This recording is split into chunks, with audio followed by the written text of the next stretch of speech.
Okay,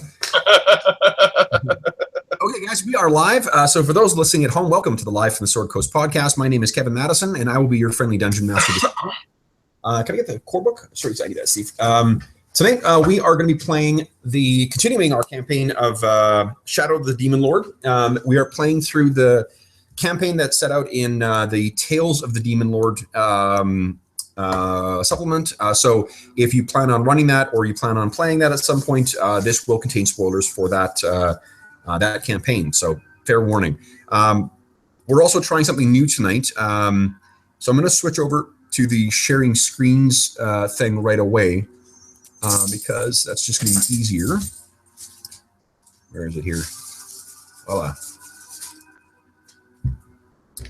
Okay, and voila. Everyone, can you guys see that now?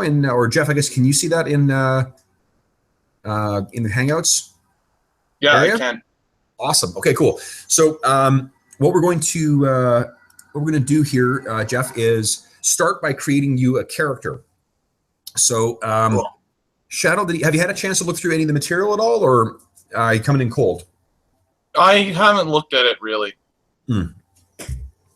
No problem. We're going to add, so we'll add a new character here. Now, let's see here. I'm going to save changes. I'm just going to call him Jeff for now. We can change it afterwards. And this will be in your journal there, Jeff. And both you and I can edit him. Actually, you know what? I'll add him to Steve's journal so he can see him as well. And save changes. Okay. So Shadow of the Demon Lord has it's very much it's very similar to traditional fantasy games in a lot of ways, but it's probably arguably the darkest dark fantasy game I've read. It's really more of a horror fantasy game. The races, rather than when you create a Shadow of the Demon Lord character, rather than creating races, you pick what's called an ancestry, and it effectively fills the same role that a race would in any other game. In this one, you can play a human, a changeling, which is a fairy creation that replaced a child at some point and appears to be another race, one of the other races, not a changeling. A clockwork, which is a clockwork man or centaur or small flying creature. Like you randomly roll your what your body type is for it too, which is kind of cool. I like clockwork creatures. I know you do. You can play a dwarf. Dwarves are very similar to they are in other things. They're sort of in other campaigns. They have a hatred, but it differs for what they actually hate. So you roll that up roll that up specifically for your character. You can play a goblin. Goblin are a race of outcast fae. They are there's something that happened at one point that caused them to be kicked out of the fae. And in this particular campaign, the fae play a really significant role. The reason being is because we rolled, like, one of the neat things too. The Demon Lord is sort of the omnipresent threat in a Shadow of the Demon Lord campaign. You go up one level every adventure, and which means that you really play 11 adventures, and ideally it goes from novice, characters who just have two professions and no class per se, who are drawn into the action, who then hopefully live long enough to go to the highest level and then thwart the Demon Lord's plans. And each campaign you can roll randomly to see how that manifests. And for this particular campaign, we rolled randomly that it was basically the Shadow of the Demon Lord has affected the Fae, and they're going mad. They're going crazy, and they're like, brownies are not hiding shoes anymore. They're cutting feet off. Cool. So it's been very interesting because everything, all the characters and all the story elements have pretty much been randomly generated, and it's made for some really interesting characters and interesting justifications for why things are happening. So yeah, I like this idea of random character generation. I thought, I really thought you'd dig it too. I think so. in addition to me and Steve, I think me, you, Steve, and Dave are the three biggest proponents of this kind of like, all right, let's roll with it. Yeah. You know, I did watch the last session. Well, not the last session. The one where you guys were making Steve's characters. Mm-hmm. So you watched that? Yeah, I watched the character creation part. Oh, okay, cool, great. So yeah, so you know sort of what to expect. So the last race you can pick is an orc. And orcs are, to be honest, you can also pick a halfling or a faun as well. Halflings are very similar to they are in any other campaign. Fauns are sort of the offspring of mankind and the fairies. So they've got a half fairy heritage, and that most often manifests as like, you know, goat legs and horns, but you roll randomly, and that can go, you know, can be everything from like, you know, you've got cloven hooves and some very, you know, easily hidden, you know, bumps on your forehead to like, you're a monstrous satyr with like, you know, from, what's his name? Del Toro's Pan's Labyrinth. Oh, yeah, yeah. Yeah. So how many different races are there to choose from? In total, in the actual game, there's like 12. In the ones that I think fit for the campaign, there is 8. All right, let's do this completely randomly. Nice. So I rolled a d8, and I got a 4. So whatever the fourth one is. Oh, sweet. The fourth one is, let's see here, human changeling, clockwork, dwarf. Interesting. Okay. Yeah, interesting. I never played dwarves. So that means your ancestry is dwarf. Your level is 2. Another interesting thing about the game is you do not pick. You do not have individual levels. The group has a level, and that's the level everyone is. Oh, cool. I like that. Amilu, stop being a pain. Okay, so looking at dwarf is on page 17 of the rulebook. I'm just going to transcribe your starting scores into your character sheet here. Just going to open the book, actually. Sure. You sent it to me, right? Yeah. I did, yeah. You got to issue the PDF there. Wait a minute. Those characters I sent as well, the ones that I generated for Brent, were also completely randomly generated. That's why you got such weird, like, I was wondering. yeah, the one guy has got a military officer who's also a grave robber and a fence. Makes sense. Yeah, but he also lost a loved one. That's, like I said, it's one of those really neat things that just sort of, it falls together. And you're like, okay, this all makes sense now, and this makes for a really interesting character. You said page 17? I did, yeah. Sorry? What was Lee Van Cleef's character in the Spaghetti Westerns? He played 2 because he had one in, what do you call it? Who is the current, what they call him? Oh, yeah, I know what you mean. Because he was he was like the, for a few dollars more, he was a guy seeking revenge against that bandit for killing him or raping and killing his daughter. Right. Right. The same guy though, but I guess not. I don't think so. No, it's different. That's yeah, I think it was a different character. Okay, dwarven speed is 8. I wonder if I can add. Work. Yeah. Okay. Your defense starts at a equal to agility, and your health is strength +4. You are a tough little guy. Okay. All right. So first thing we need to do is so you've got. I will type these up for you in a proper format too. After, we'll keep track of it for now. You got dark sight, hatred of a certain kind of creature, and robust constitution. You take half damage from poison, and you get a boon. So the way the system works, Jeff, is task resolution is all D20, and then you roll. So you get you can get banes and boons. Both of those are a number of D6s that are either added to or subtracted from the roll. You just roll them. If you have net boons, you roll those and take whatever the highest number is, and that key is kept as your boon added to the number. And if you're rolling a handful of banes, same thing. Take the highest number and subtract that from your number. Okay. Yeah. It'll make sense. Okay, yeah. Once we roll. Yeah. Okay, so I got So your I should. talents. Yeah, why don't you roll? Let's see. Okay, let's roll your age. Roll 3d6, please. What the heck did I do? Oh. Roll what? 3d6?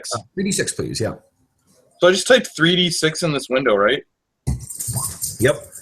Wait, Oh, no. I think it's /R 3d6, maybe. Yeah. /R 3d6. There we go. 7. 7. Okay. I am an adolescent. You are. So you're 20 to 30. Okay. I'll be right at the bottom of that. I'll be 20. Young dwarf. Okay. Okay. Honey. So build. Go ahead and roll. Yeah. 8. 8 is you stand a bit shorter than other dwarves. Oh, great. A bit on the short side. Appearance is also 3d6. Yep. 10. You take better care of yourself than most dwarves and keep your facial hair well groomed. Oh, nice. You're Probably trying to make up for my extra shortness. roll 1d20 for your hatred. 14. Ooh, I hate trolls. Nice. Who doesn't hate That's trolls? interesting. So Roll hatred. for bigotry. What's this? Dwarves have an ancestral hatred. So you grant 1 boon on attack rolls against trolls. And then your background, roll 1d20. Urban background. 2. 2. Your ancestors appeared to you in a vision and sent you to recover a fabled relic. Oh, nice. Sent you to recover a relic. Okay. Dwarf personality, roll 3d6. Well, I guess you can do this too. Right? Oh yeah, that works too. Okay, 8.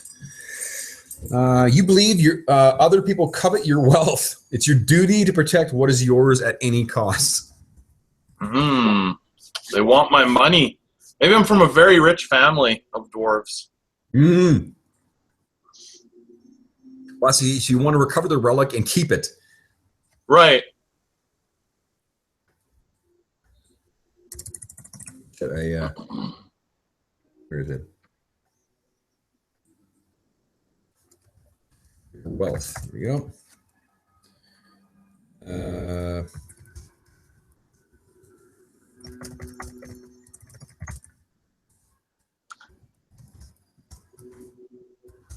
So I roll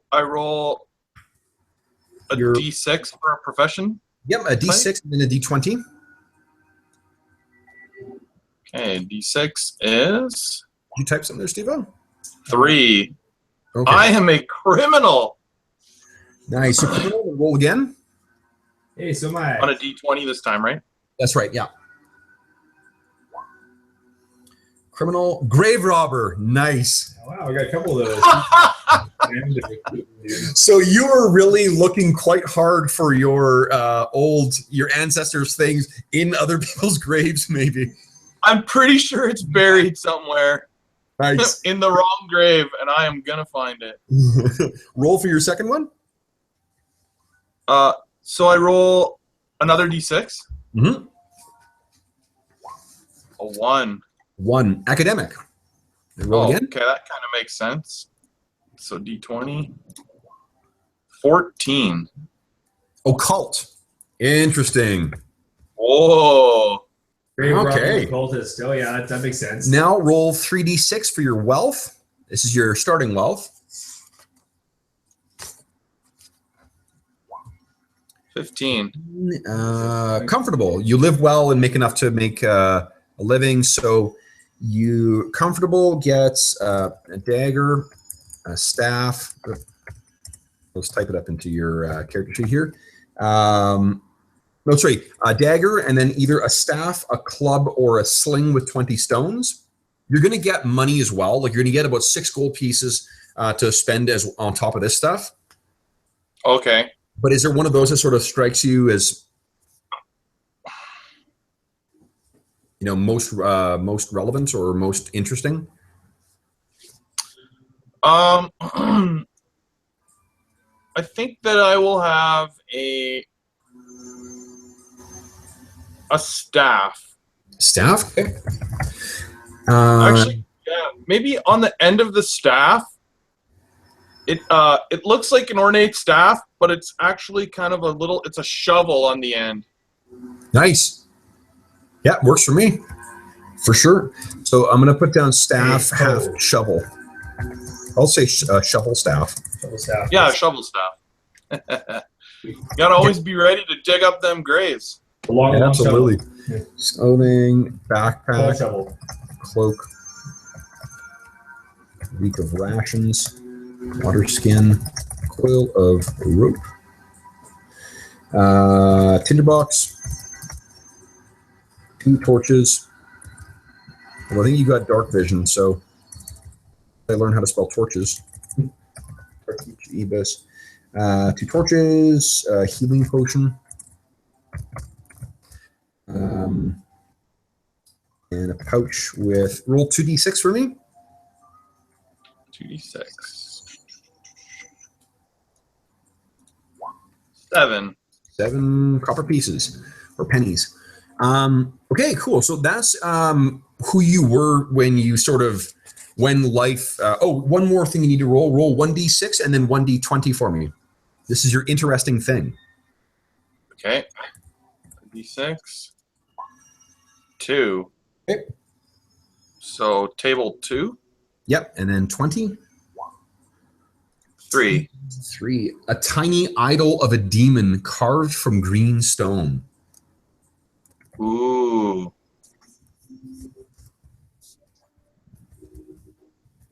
Interesting. Okay. So what I'm going to suggest is that well, I guess here first off, do you have a name in mind for this this guy? There are some suggested names for dwarves, but I think that dwarves always sort of leaned heavily towards the Nordic sounding. Right. Examples they give of men's names are like Dugan, Eric, Franz, Gunther, Helmut, Martok. Okay, maybe it's going towards the Klingon. Ragnar. Any of those sort of strike your fancy, or you got something in your? Yeah, I like Eric. Like Eric? Awesome. Yeah. And if your ancestors are important, do you want to have a family name as well, or do you keep that secret? Or well, maybe with my current kind of path I'm on, I wouldn't be sharing it. Okay. I'm in incognito. Okay, so what I'm going to do is put in brackets Eric in brackets secret. Ah, nice. Okay. Sweet. Okay. So the other, so that gives us how Eric was when he started off. And so do you think Eric grew up in kind of like a majority, like mostly dwarven community, or did he grow up in another city as well? I think he grew up in a dwarven community. Okay. Maybe there's like a wealthy family who maybe he's got like a crazy uncle or something who sort of steered him into the occult. Okay. And told him about this, ancient fabled relic that he's now hunting for. Okay. So what the sort of the major thing that your uncle sort of demonized is are the fairy, that like how they betrayed and how they cheated your ancestors, and that's the thing that you want to that you need to recover. It's something that was lost to the fairy, and you know what it is, but you don't need to tell me, and you don't need to tell Steve. Like, your character is keeping that maybe to a secret. What he's doing right now is sort of trying to track down this, a way to sort of access well, I guess for one thing, like you're cognizant of just how dangerous they are. It's sort of like it would be the equivalent of like trying to go into hell and steal something back. Right. Okay. So, and the person who you don't know for sure, your uncle has assumed that it was the fairy queen, but it may have actually been the Goblin King. The Goblin King is a known, notorious sort of trickster and troublemaker in general. The Goblin King is, and this is just how much of a testament. This is something you found out in the course of your occult investigations. A testament just how wily this guy is his whatever his bad actions were that led to the expulsion of his race from the fairy. He didn't get kicked out. Somehow he still is, part of the Fae, where his people were all cast out down to the last person. Wow. Yeah, so he's a like legendary trickster. That's who has your artifact. So to get, but I'm using the analogy of hell because it's great if you know the devil's there, but like how do you safely go in and then try and realistically recover it? So that's sort of, I think, what you've been working towards. And what you heard is there's actually a really wealthy merchant in this town called Crossings. And you can see if you open up the handout for the map of the Northern Reach, that will show you where Crossing is. Crossing is right sort of in the middle there on the south side of that one big lake. And what I'll do for the listeners at home is I'll quickly... Marty's Point. There we go. Got her. Okay, so here's the... yeah, there we go. So there's Crossing. So you made your way there, and we'll figure out where you're actually from. There is, down in the bottom right there's a place called the Freehold of Nar. That is a mostly abandoned dwarven, it was a dwarven community. They all mysteriously disappeared one night. Hold on, honey. I'm just going to get in these. Hey, what are you doing? You hurt yourself. That's okay. I'm just going to grab my pizza. Sure. Where is it? Where is it? Where is it? Oh, is this what you doing? Hey. Ow! Hey, careful. Hey. Silly girl. Loses her own thing. Okay. Sorry, Jeff said he's going to drink? There's a pizza. Pizza's here. Oh, nice. Tumble down. Does that all sound good to you so far? Sounds fantastic. Nice. So it's odd that Master Dream. Maybe what I'll do is I'll quickly just recap what's happened to you. So sure. Master Dream, like I said, so you've effectively found it's been 2 months since the last adventure.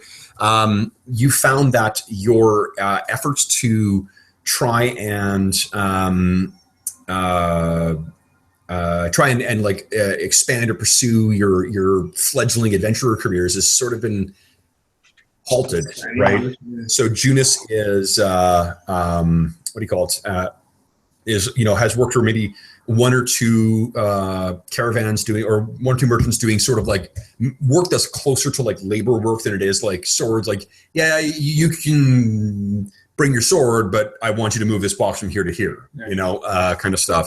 And Malara has been largely back to fishing, and Hobie is back to drinking. It's kind of his thing anyway, so right. I guess maybe more he's continuing with the drinking. And sleeping in the forest, which he likes doing. Yeah. Okay, so Jeff, that is sort of where, what do you call it? Should I do this personality traits thing? Yeah. Here we go. Yes. Oh, shoot. Yeah. Let's roll that too. So positive trait. 3. is Courageous. courageous. Very cool. And his negative trait, 15. Stingy. Of course he is. Yeah. Courageous, but he's stingy. It's just cheap as shit. So yeah, what I was saying is that there's in that town of Crossing, there's this pretty wealthy merchant named Dreen. He goes by Master Dreen. You think from meeting this guy, he's probably one of the richest men in richest citizens, I should say, of Crossings. He's seeking kind of any experts. Over the last month, he's been he's been sending out a call for anyone who knows anything about the fairy and about the fae. And so you know, seeing yourself kind of getting down to the last copper piece, you're like, all right, it's time to, you know, and maybe also like the scrounging around in graves that has been going on. You recognize that, you know, maybe it's time to beat feet and you know, set out for a new place. So that's what is going to where you're going to be when we start the adventure. But first, I want to pick your novice path. So I think, like I said in that email, in Shadow of the Demon Lord, it's a neat way of advancing characters, because you sort of like, you have different sort of waystones or like miles marker or whatever milestones that you reach that affect the way that you can develop your character. So the first one of those is your novice path. Your novice path is one of 4. It's either a magician, a priest, a rogue, or a warrior.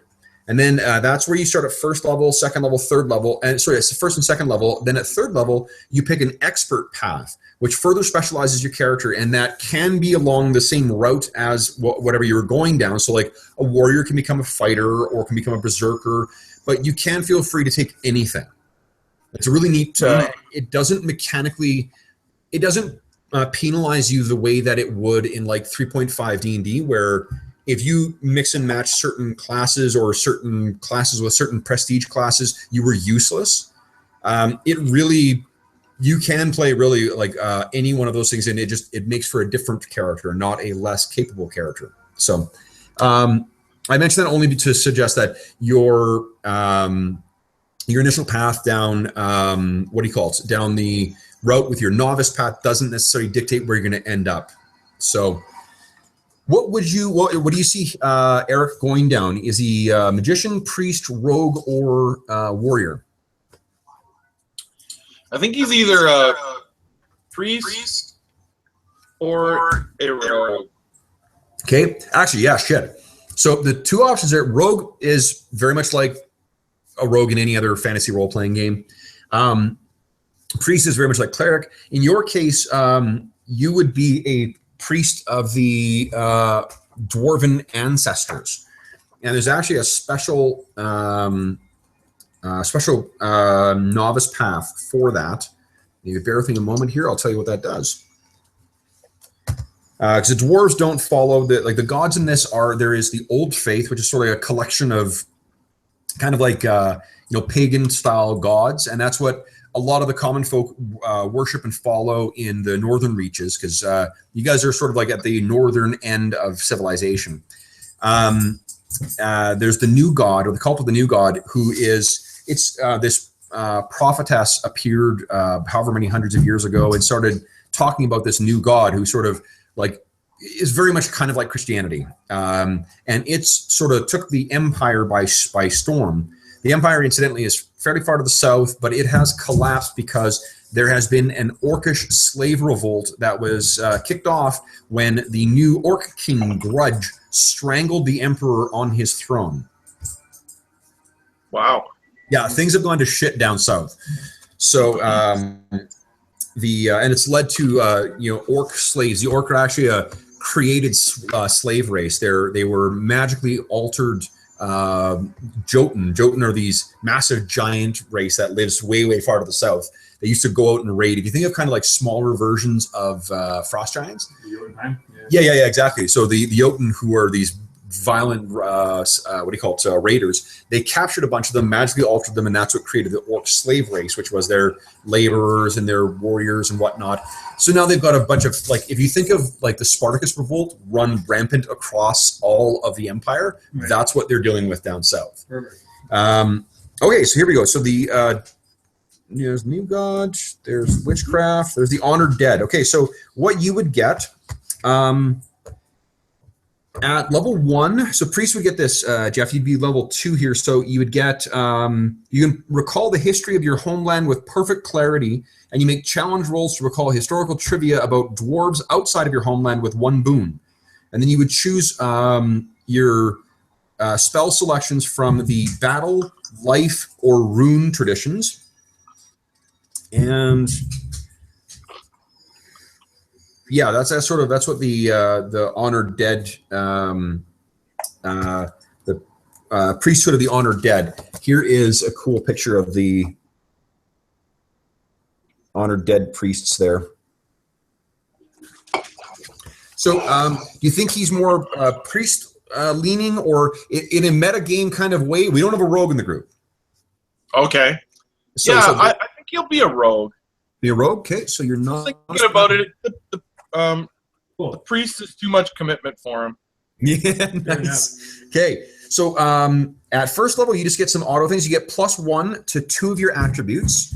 I don't know if you can see on the if you've got your character sheet open, you can see you've got your strength is 10, your agility is 9, your intellect is 10, and your will is 10. The things that are probably most important to you are your agility and your strength. You can add 1 to any 2 of those. Okay, well, let's do agility and strength. Okay, so agility is now 10, and your strength is now 11. Which means your health goes up by 1, so that's a 15. And then you also get +3 to your health from first level. You can either add a new language that you can speak, or you can add 1 common, criminal, or wilderness profession. So those professions are on page 24. Oh, so I could have another common one, a criminal one, or what? Common, criminal, or wilderness. Maybe I'll have a second criminal profession. Sure. Take a look and see what the way it works is that this is how instead of skills, you've got this. You know what? And I'll keep. You know what? If you open up Brent's character sheet as well, the orc that I sent you. Well, you know what? Hold on. No, don't worry about that. I'll cut and paste it and put it in here. Even better. I really like Roll20. This is really fucking handy. It is nice. Yeah. Yeah. Well, it's great too because there's tons of really great what do you call it? Like adaptions or like inserts and whatnot for Star Wars. So it's going to be really easy to run Star Wars in this. Right. Okay, so I've posted your nimble recovery in there. What that does, I'm going to post what your trickery does.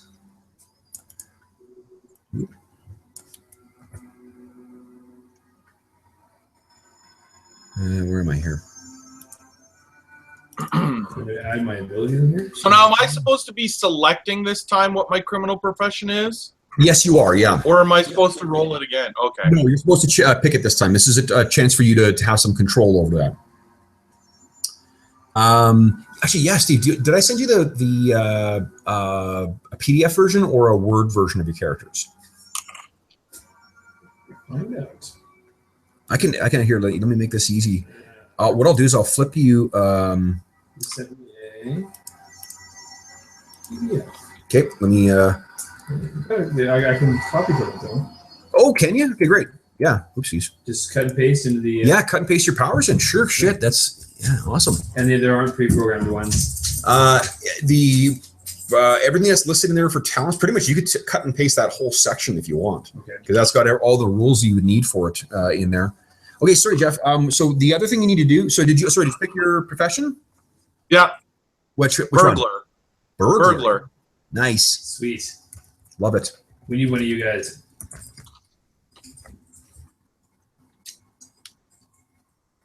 You would have resulted in a very different Hobbit story.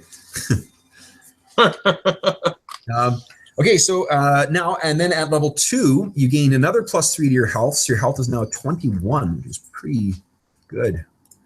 And your healing rate is a quarter of that, which is 5. That's pretty good as well. And you gain exploit opportunity, which should be, there we go. Cut and paste that in there for you. I really fucking love this. You know, I don't know why I thought it would be so much more work to use this than to use what do you call it? Than to be just, you know, playing the way we normally play. But like I do most of this shit on the computer anyway, so. Right. Okay, so the other thing you get to pick, Jeff, is you get to pick a rogue talent, which is on page 57. And this is where you get to sort of to customize the roguery of it. And what I'll do is while you're picking that, I'll quickly type in your other talents here because there's only a couple ones from your dwarf. That way you got them all.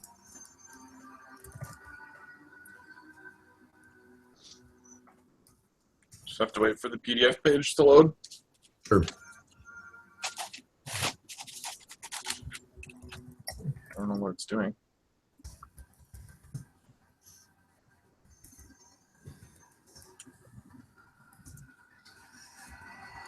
Is it loading in Google, like in the browser? There we go. Yeah, I just have it open in the browser. Okay. Level 1 rogue, level 2 rogue. Oh, rogue talents? Is that what I'm picking? That's right. Yeah, just pick one of those.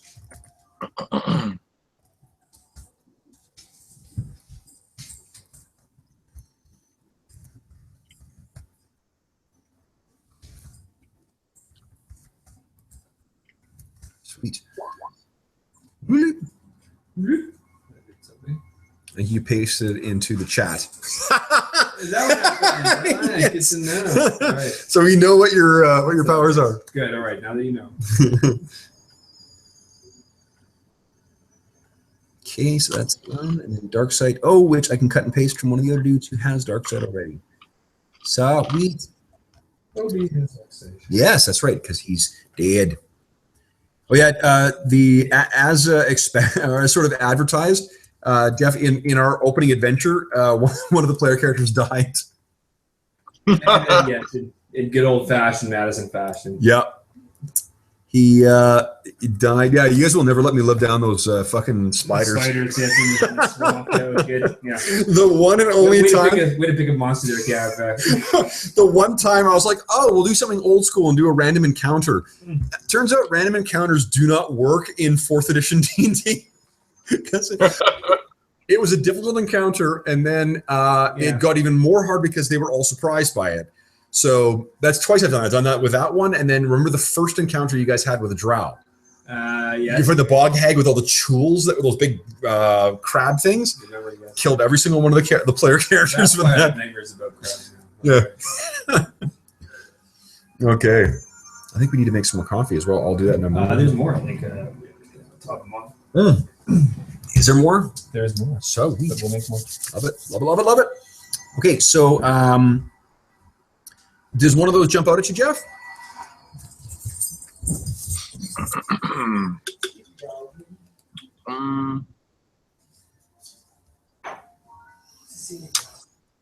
I will say he's got skirmish. Skirmish, cool. Okay. Just gonna quickly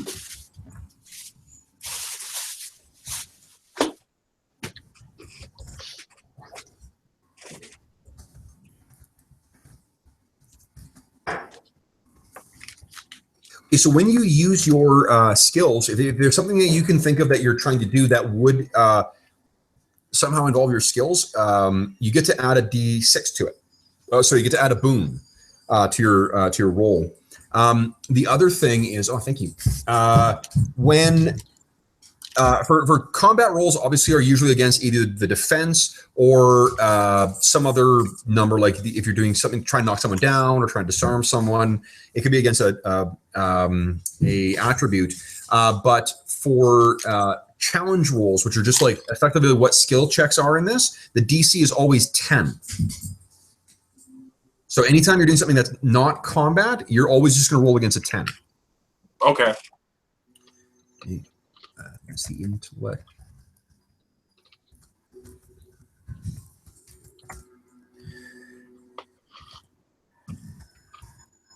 So I'm just quickly typing this up. Here you have also, okay, so equipment is on page, starting on page 101 and going to about 105. You've got 6 gold to spend. One. Okay, yep. And Steve says I should buy torches. Lots of torches. You got dark vision, You though. go through them all the time. Yeah. You burned down that one place with them. They were really effective.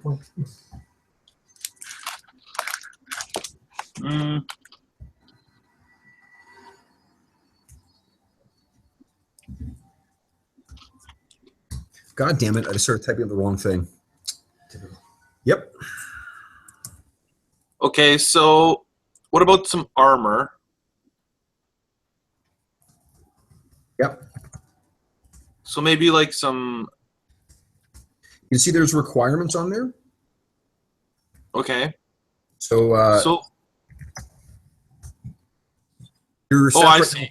Yeah. So like some of the ones you really can't wear them without suffering fairly significant penalties until you're a little higher level. So I could wear hard leather though. Oh yeah, absolutely. That would give you an armor defense of 12.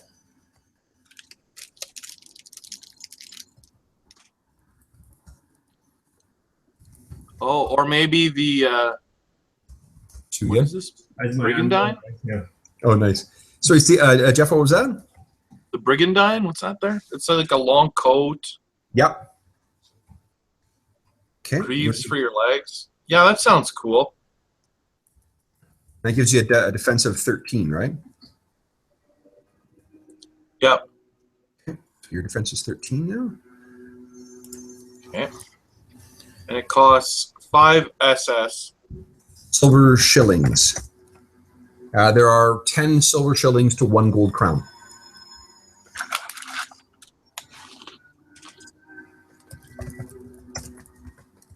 Also, when something says that you're getting a bane or a boon, those are not restricted to 1. Oop, we just lost everyone's cameras. Sorry, I just reloaded. There we go. Oop, oops, Okay, I can do it again. There you go. Hey, everything's muted again. Sure. What happened there? I just reloaded there. I was just seeing what happens on the left side and refresh my screen. Oh, okay. Refresh everybody's What's this power button do? Good. Okay.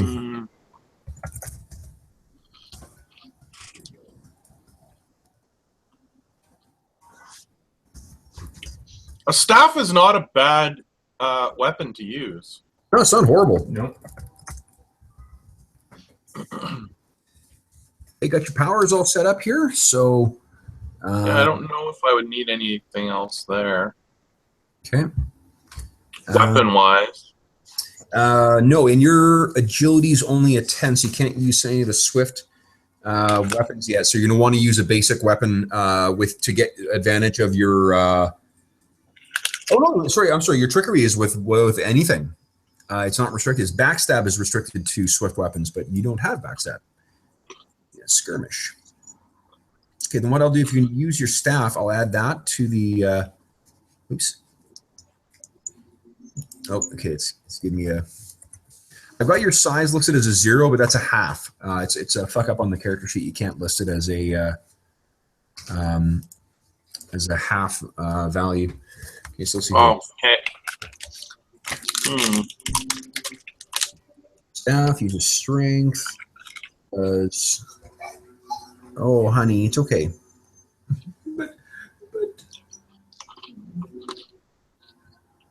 Staff finesse. 1d6 plus 1. Sweet. Okay. So, anything else you want to buy, or are you okay with the brigandine armor? Yeah. I don't know. Maybe just some nice clothes. Okay. You got fine clothing already, actually. Oh, okay, that's good enough then. Well, maybe I need some like thieving gear. Yeah. Yep. How about a crowbar? Yeah. One of those. Mm, That could be your weapon. and some lockpicks. Okay. I think with burglary, you would be certainly skilled with those.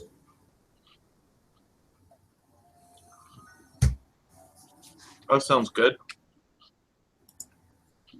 Mm. Oh, when I had show to player, does this suddenly show up on your screen? It's just showed Eric. Yep. Oh fuck! Okay, that's what that does. Interesting. Sorry guys, I keep thinking I had to hit that to save, so that's why I keep intruding on your screens. Hey, look at this! Look at this! I see it already. Yeah. Honey, what are you gonna here? Get your come here. Oh, good girl. Boy, you're agile. Okay. Let me just okay, so you can edit that, you can edit that. Give me 2 seconds here to grab one thing here.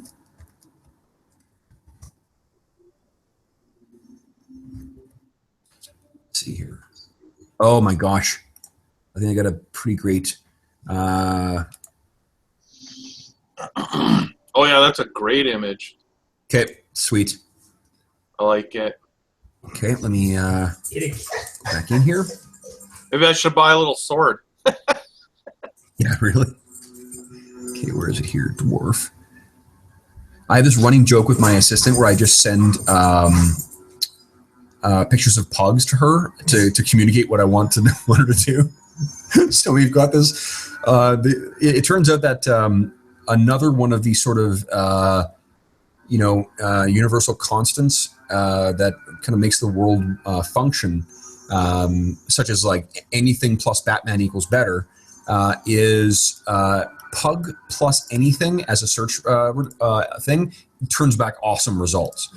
And to the point where I actually searched for pug plus sodium pentothal and still found a great fucking photo. Yeah, I don't even want to know. It's just it was weird. Clearly someone like saw sodium and it was a pug in a cooking pot.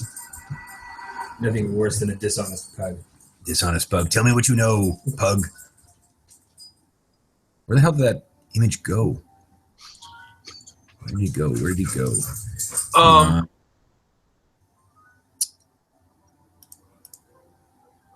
So hold up here. I'm trying to figure out where I save this damn thing. Save image as PC. This downloads. Oh, that's why it's in downloads. Damn it. Sorry about that. So I'm trying to set up your dude here, and then I'm going to set up the token for you as well, too. I don't know if we'll need a map tonight, but I'd sooner have that ready. Yeah, it makes sense. Okay, Kev, I also want to say that he has... Eric has a bottle of fine wine that he carries with him that's open, and he has this tiny little glass that's like a thimble sized, and he always, has a little drink of this fine wine for himself, but he doesn't share it with anyone. And it's like if we go out somewhere to the bar to drink or hang out or whatever, he would like pull out his fine wine and just have a little thimble full for himself. That's awesome. Okay, let me find. Okay, I actually might use the dice roller. Oh. No, because then you guys will see it actually. So I don't want to. As much as I want to kill more characters. Okay, I'm just going to quickly create a token here for.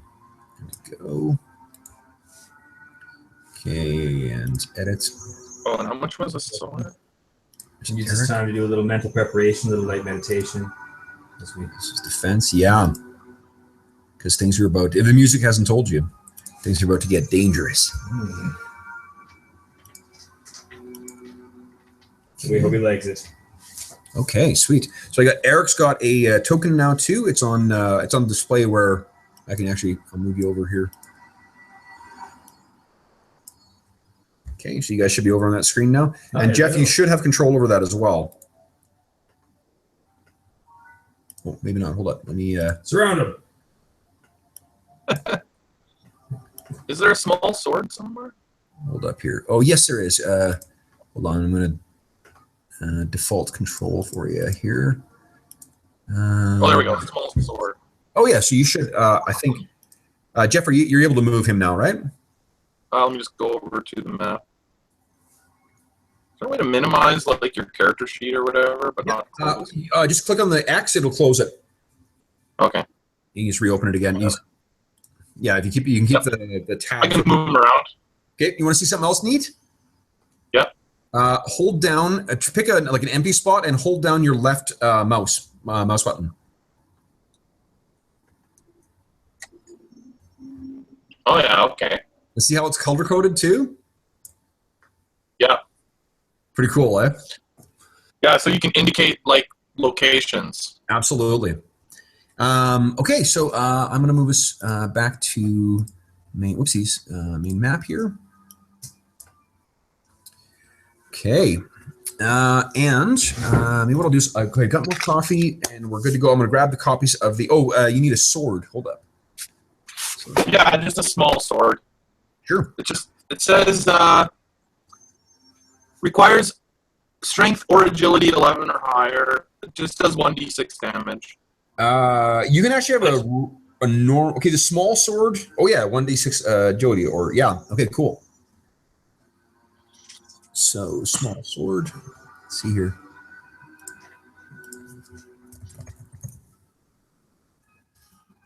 D6 damage. Okay, great. Another neat thing on your character sheet, Jeff. I told Steve about this. See where the little D20 is there? So if you got your character sheet open, you go to the chat window, you click on that, it should roll it for you. Oh, okay. Like so, this is like a staff attack. Yeah. Oh, and it asked me how many boons I have. Yep. I just rolled a 10. Nice. And And the reason it's probably prompting that. Oh no, it isn't. It won't be defaulting that. So, yeah, cool. Okay. So I'm going to close your dude off there. Alrighty. Let's see. What else I need here? Nope, we're good to go. Okay, so let's stop rolling. Just test it. Wait, why did it roll a d20 though? It would have rolled a d20 for the attack. Is that how it works? A d20 and a d6 plus one? The attack is always, and task resolution is always a d20. And then if you have boons, you'll roll however many boons you've got as d6s, and the highest of those gets added to the result. Okay. So the thing to keep an eye out for your guy is that if you roll a 20 or higher on an attack, and it exceeds the target number by at least 5, you can take another turn at some point during that round before the end of the round. Oh, cool. That's sort of your the rogue's crit kind of mechanic. The other thing you want to keep track of too is, or be aware of, is your trickery ability. Your trickery, once per round, you can make an attack roll or a challenge roll with 1 boon. If it's an attack, then and you hit, it deals 1d6 extra damage. Oh, cool. That's pretty badass. It means effectively, like every time if you're doing a skill or whatever, you get another boon. So something to keep in mind. Yeah, rogues. It's a neat way to sort of double up on the idea that they're also the most skilled of the character classes. Right. Okay, cool. So let me grab the character sheet here. Oopsies. Close this shit off. Yeah, and then we'll get Don Jeruz. Okay, so we've got everyone created. All right, so Jeff, you've got a rogue dwarf, basically. Yep. And are you level 2 then too? Yeah. Kev says it's a party level, not a character level. Okay. Yeah, it's when something's listed as a level 2 or whatever level they are, it's a function of their the party level. So, oh yeah, sure, yeah, okay. One of the I didn't mention this to you guys, but want to know 2 other races that are playable, and 3 other races that are playable in the game. All right. Vampires. Cool. Lycanthropes. Okay. Like werewolves, werebears, wereboars, whatever, and centaurs. Centaurs, nice. I totally wanted to be a centaur. Pixies are actually a playable race too.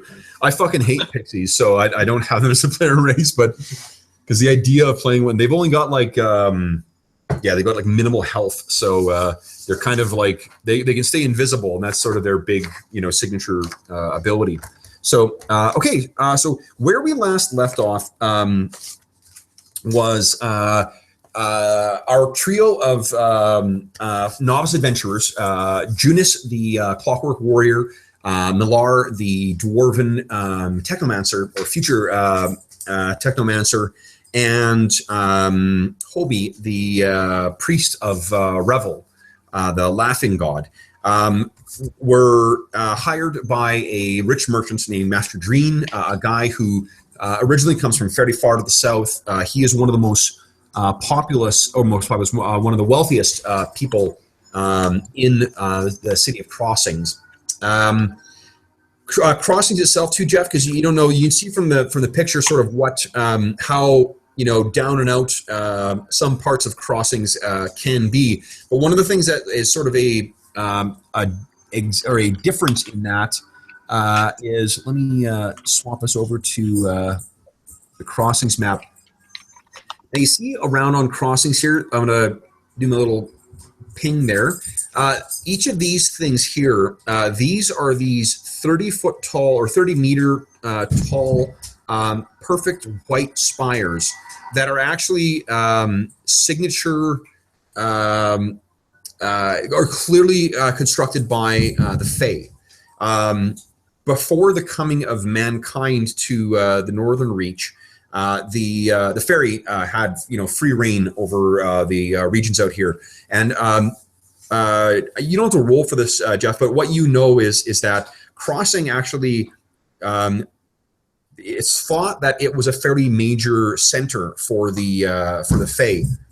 This is going back thousands of years, but these giant white pillars are sort of the last vestiges of the fairy presence here. Nothing else really is. There's no standing structures other than these 6 pillars.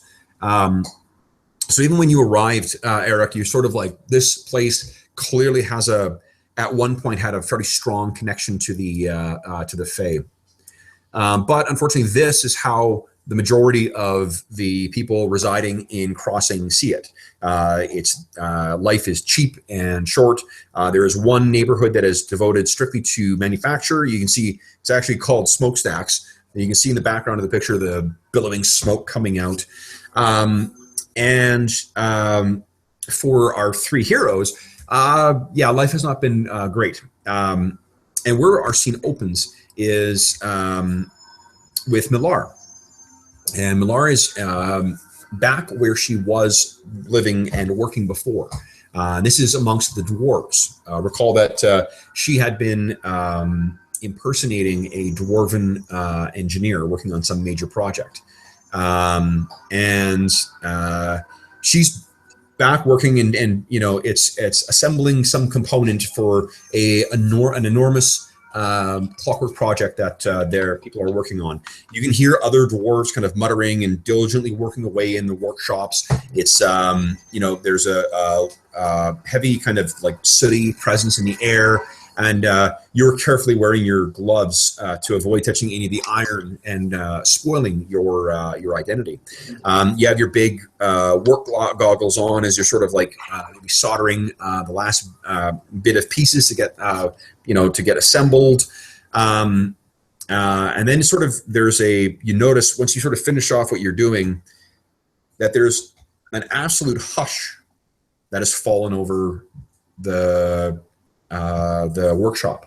A split second ago, it was a thriving workshop with at least 100 dwarven workers going with little utensils or not utensils. Yeah. Why is this so hard? No, with different tools at work. But suddenly you find yourself in silence. I look around, take off my goggles. Okay, take your goggles off, and you're looking around, and it's empty.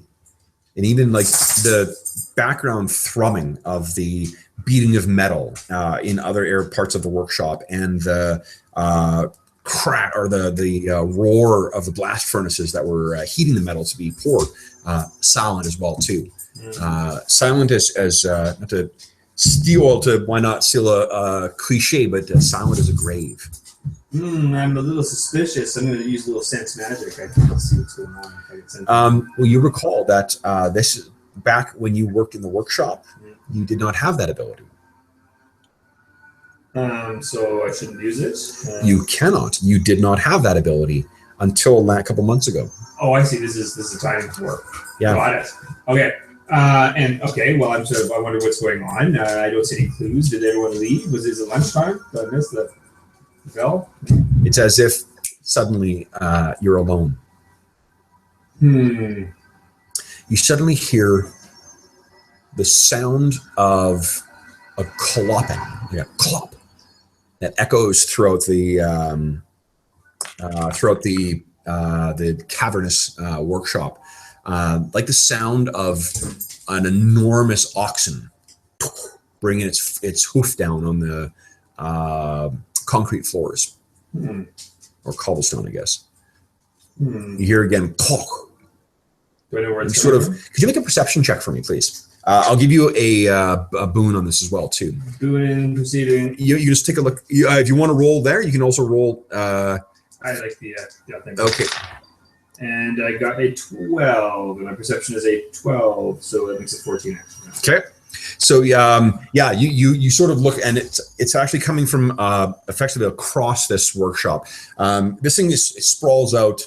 Like probably 100 or 150 feet. And you can see that from one of the big wide open corridors that leads into this big open workshop, which has all these different benches on it, now devoid of workers.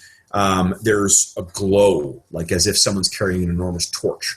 And with a roll that good too, it seems to be a torch that's carried maybe about 20 feet up in the air.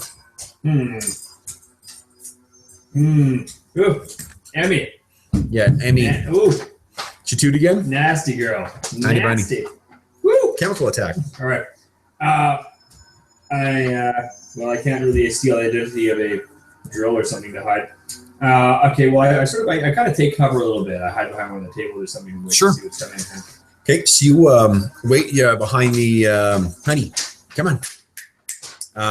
You wait. You kind of wait behind one of the workshops. Maybe move up like one of the stools in front of you, and that's when it just hit me. That's when you can hear the clock, another step, and another step, and then another. And the torch seems to be getting much brighter. It may be actually like a bonfire that's making its way towards you because it's getting much, much brighter.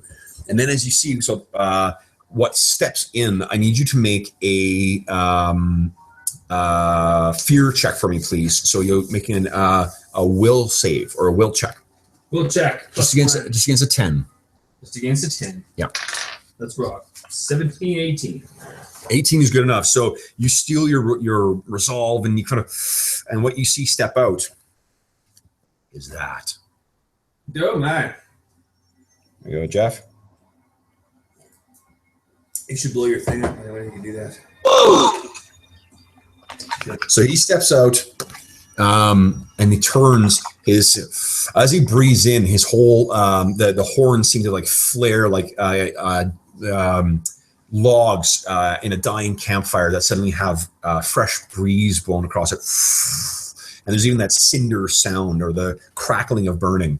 And he looks at you and says in a deep and resonant voice that just echoes, and as burning as this guy seems to be, and wreathed in flame as his form is, it chills you to the very core as he says, "Soon." And then you kind of jerk awake, and you're actually in your boat. And there's a soft breeze that's blowing in from the dark water. Remember, that's where you went to fish before. Right. And you see standing before you is the same young man who had summoned you a couple months ago when you went to meet with Master Breen. So he's standing there, Dreen, sorry. And he says, "Sorry, Millar?" Yes. Yes, look. Did I disturb you? No, not at all. I was just taking my afternoon siesta. Yeah. I have a message from my master. Would you join him for? He asked if you would join him for a meal this evening. Oh, sure. It's not going to be my last meal, is it? Not that I'm aware of. Okay. I absolutely trust that you will be able to extend the invitation to your compatriots. Sure. Yeah. You are still in touch? Yeah, I can track. Yeah, sure. Yeah, this is unexpected, but I'm sure I can find it. The master would greatly appreciate if all three of you could attend. He has also sent a stipend. He's instructed a tailor that you can find in Perse to prepare the appropriate clothing for the occasion. No, okay, thank you.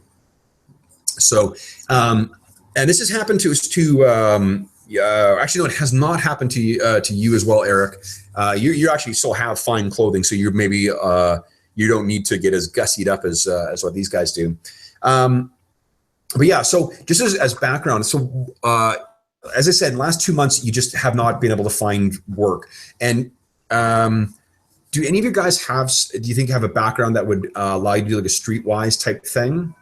Well, maybe the spy, Obi spy. Obi? Yeah. Sure. So why don't you make a intellect check for me, please, and you can get a boon from your spy. Booyah. All right, intellecting, and make that in 8. 8. Okay. Okay. Then what you find? So you've got you're just sort of chalking it up to bad luck. Like fuck, just whatever. You can't just can't catch a break. I can't catch a break here. He does seem to be I guess one thing is you have not had a lot of luck in the last little while. The other thing is that you've heard, first off, fishermen, there's been a significant change in the last 2 months for how dangerous the islands in the dark waters are. Remember that they're just off the coast of Crossing. Jeff, you maybe don't know this, but just off the coast of Crossings, there's the dark water. There's the big lake that leads out. Fishing is one pretty big component of the income in Crossings, and there are also just a ton of little islands that lie just off the coast. One of these islands is where our heroes found or were sent to go and recover Master Dream's daughter. I'll leave them to explain what happened in that scenario, but. What has happened is that basically normally fishermen sometimes would, if they wanted to go out and follow larger schools or catch certain kinds of fish or whatever, they would overnight on those islands. After 2 or 3 different sets of fishermen went missing, that's stopped happening now. So they're not sure what it is that's preying out there, but they're chalking it up to the malicious fairy presence. You have also heard that there is a town that is fairly far to the west, so close to sort of the heart of where Alfheim. Oh, where is it here? Actually, where's my map? I can tell you the name of the place, or the name of the region at least. But what happened in this town is basically they all woke up one morning to find that the forest had engulfed their town. A forest had suddenly, near the haunted forest, the forest had suddenly grown out. They took it as a sign to just that this was no longer fit for human habitation and left. The few that remained behind, nothing's been heard of them. So these are some of the developments that have happened in the last 2 months. But anyway, so what do you, the page says, do I have a response I can bring back to the master? With respect to this quest, the dinner, yeah, the dinner. Well, with the dinner, yes, we'll certainly attend.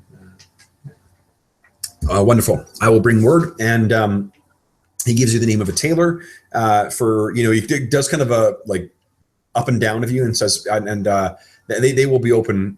They are open now. Okay. But please extend the invitation as well to your colleagues. Thank you. And he gets up and leaves. Thank you. So what do you want to do? Guess I better go find Hobie and the kids. For Okay. game. Okay. So where do you think? Just give us a quick synopsis of kind of what happens and where you find Millar, where you find Hobie, and where you find Millar. Well, I know Hobie likes to sleep in the forest at night, usually, although he hangs out in the bar for the most part, where he haunts people basically, and they kind of try to avoid him. And then Junus likes to he has a place where he likes to sleep down by the docks. He doesn't have an apartment, and he just works in the daytime, so I know where to find him in the afternoons. Okay. So you collect the guys, and Hobie is okay with the new clothes as well. Oh yeah, well, you can use something. I'll take advantage of that. Okay. So you can feel free to add fine clothes to your equipment too. And then actually I can add it to your characters for you here. Well, I mean, obviously Judas doesn't wear clothes, but something. Yeah. Scarf. Fine. Okay. Did that work? Nice. Love that. Okay, and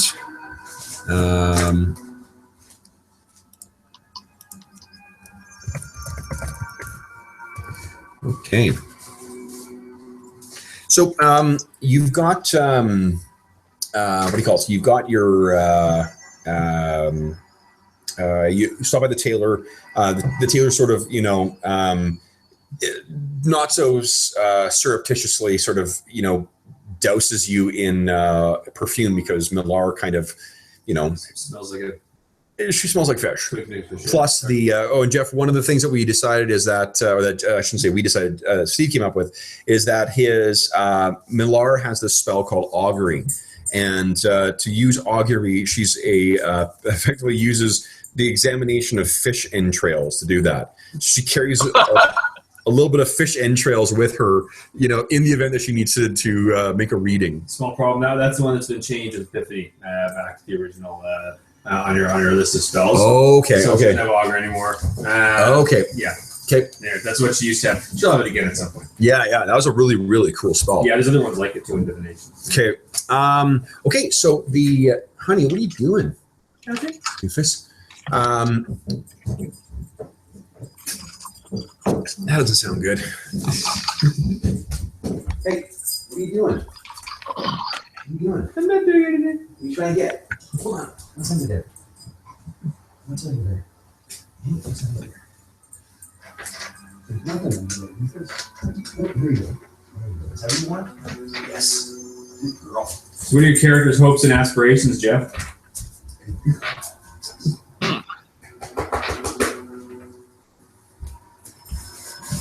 I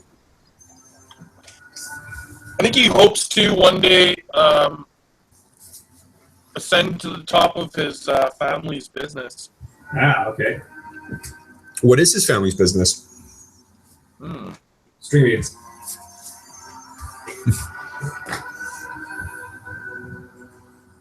They make fine jewelry. Okay. Oh, nice. Love it. Okay. So, you get to sort of fit it out, and we'll skip the sort of comical, fish out of water, them getting fitted for their equipment and clothing and stuff like that, and pick you up as you're arriving in Perse. And just as a reminder too, move us over to crossings here. So where you guys live is down by, or is either in one of these neighborhoods down here, down by the docks, or in Grievings, which is the very, very poor area. Where Master Dreen's residence is actually, I think he's marked on the screen here. Is it 19? No, that's where's Dreen's house? 18? Master Dreen's house, yeah. This is massive mansion right there. So, seeing that again. Okay, so that's where you guys are headed, is into Perse. So as you guys walk up to the sun is just beginning to hang low in the sky. It's casting long shadows as you're making your way into Perse. The guard kind of stops and does the up and does sort of double take at you guys. At first, is sort of like deferring to you guys to let you in, and then sort of like wait you, but then they let you pass. And you're greeted at Dream Space, and the way I described this neighborhood before, Jeff, is that like it's sort of like a late medieval, early Renaissance kind of world with some strong steampunk elements to it. The rich neighborhoods are sort of, I'm picturing like the merchant house or merchant house families in Venice or in Florence in the Renaissance, with these big walled estates that are sort of to protect not only from the riffraff in the event that the commoners rise up, but also to protect from each other. From the intrigues and whatnot. So it's not like you can just walk up to their houses. You have to go through gates to get into any one of these complexes. Oh, okay. Okay, so you guys arrive at the what do you call it? At the estate, and you sort of you knock on the door. You're greeted as with as much friendliness as you were last time. They let you in. You're brought inside. You're greeted by the servant at the door. At the door of the house, you're led into the actual family estate by the guards at the house guards at the door. You may remember that there's those exotic flowers and stuff that make up the garden as you walk through. You're led inside. You're led upstairs to this beautiful dining room, and as you walk in, you can see this dwarf who is there kind of studying some object that was on display on one of the shelves. Jeff, why don't you describe for us, what does Eric look like? Well, he's short for a dwarf, very young. He's dressed in fine clothes, and he has a well-groomed beard, exceptionally groomed. Mm-hmm. And he's got some amount of ornate jewelry, and just like the little things about his outfit speak that he is cares about how he looks. Like his buckle on his little pouch is like obviously not the buckle that came with that pouch. It's been upgraded and made a little fancier. Okay.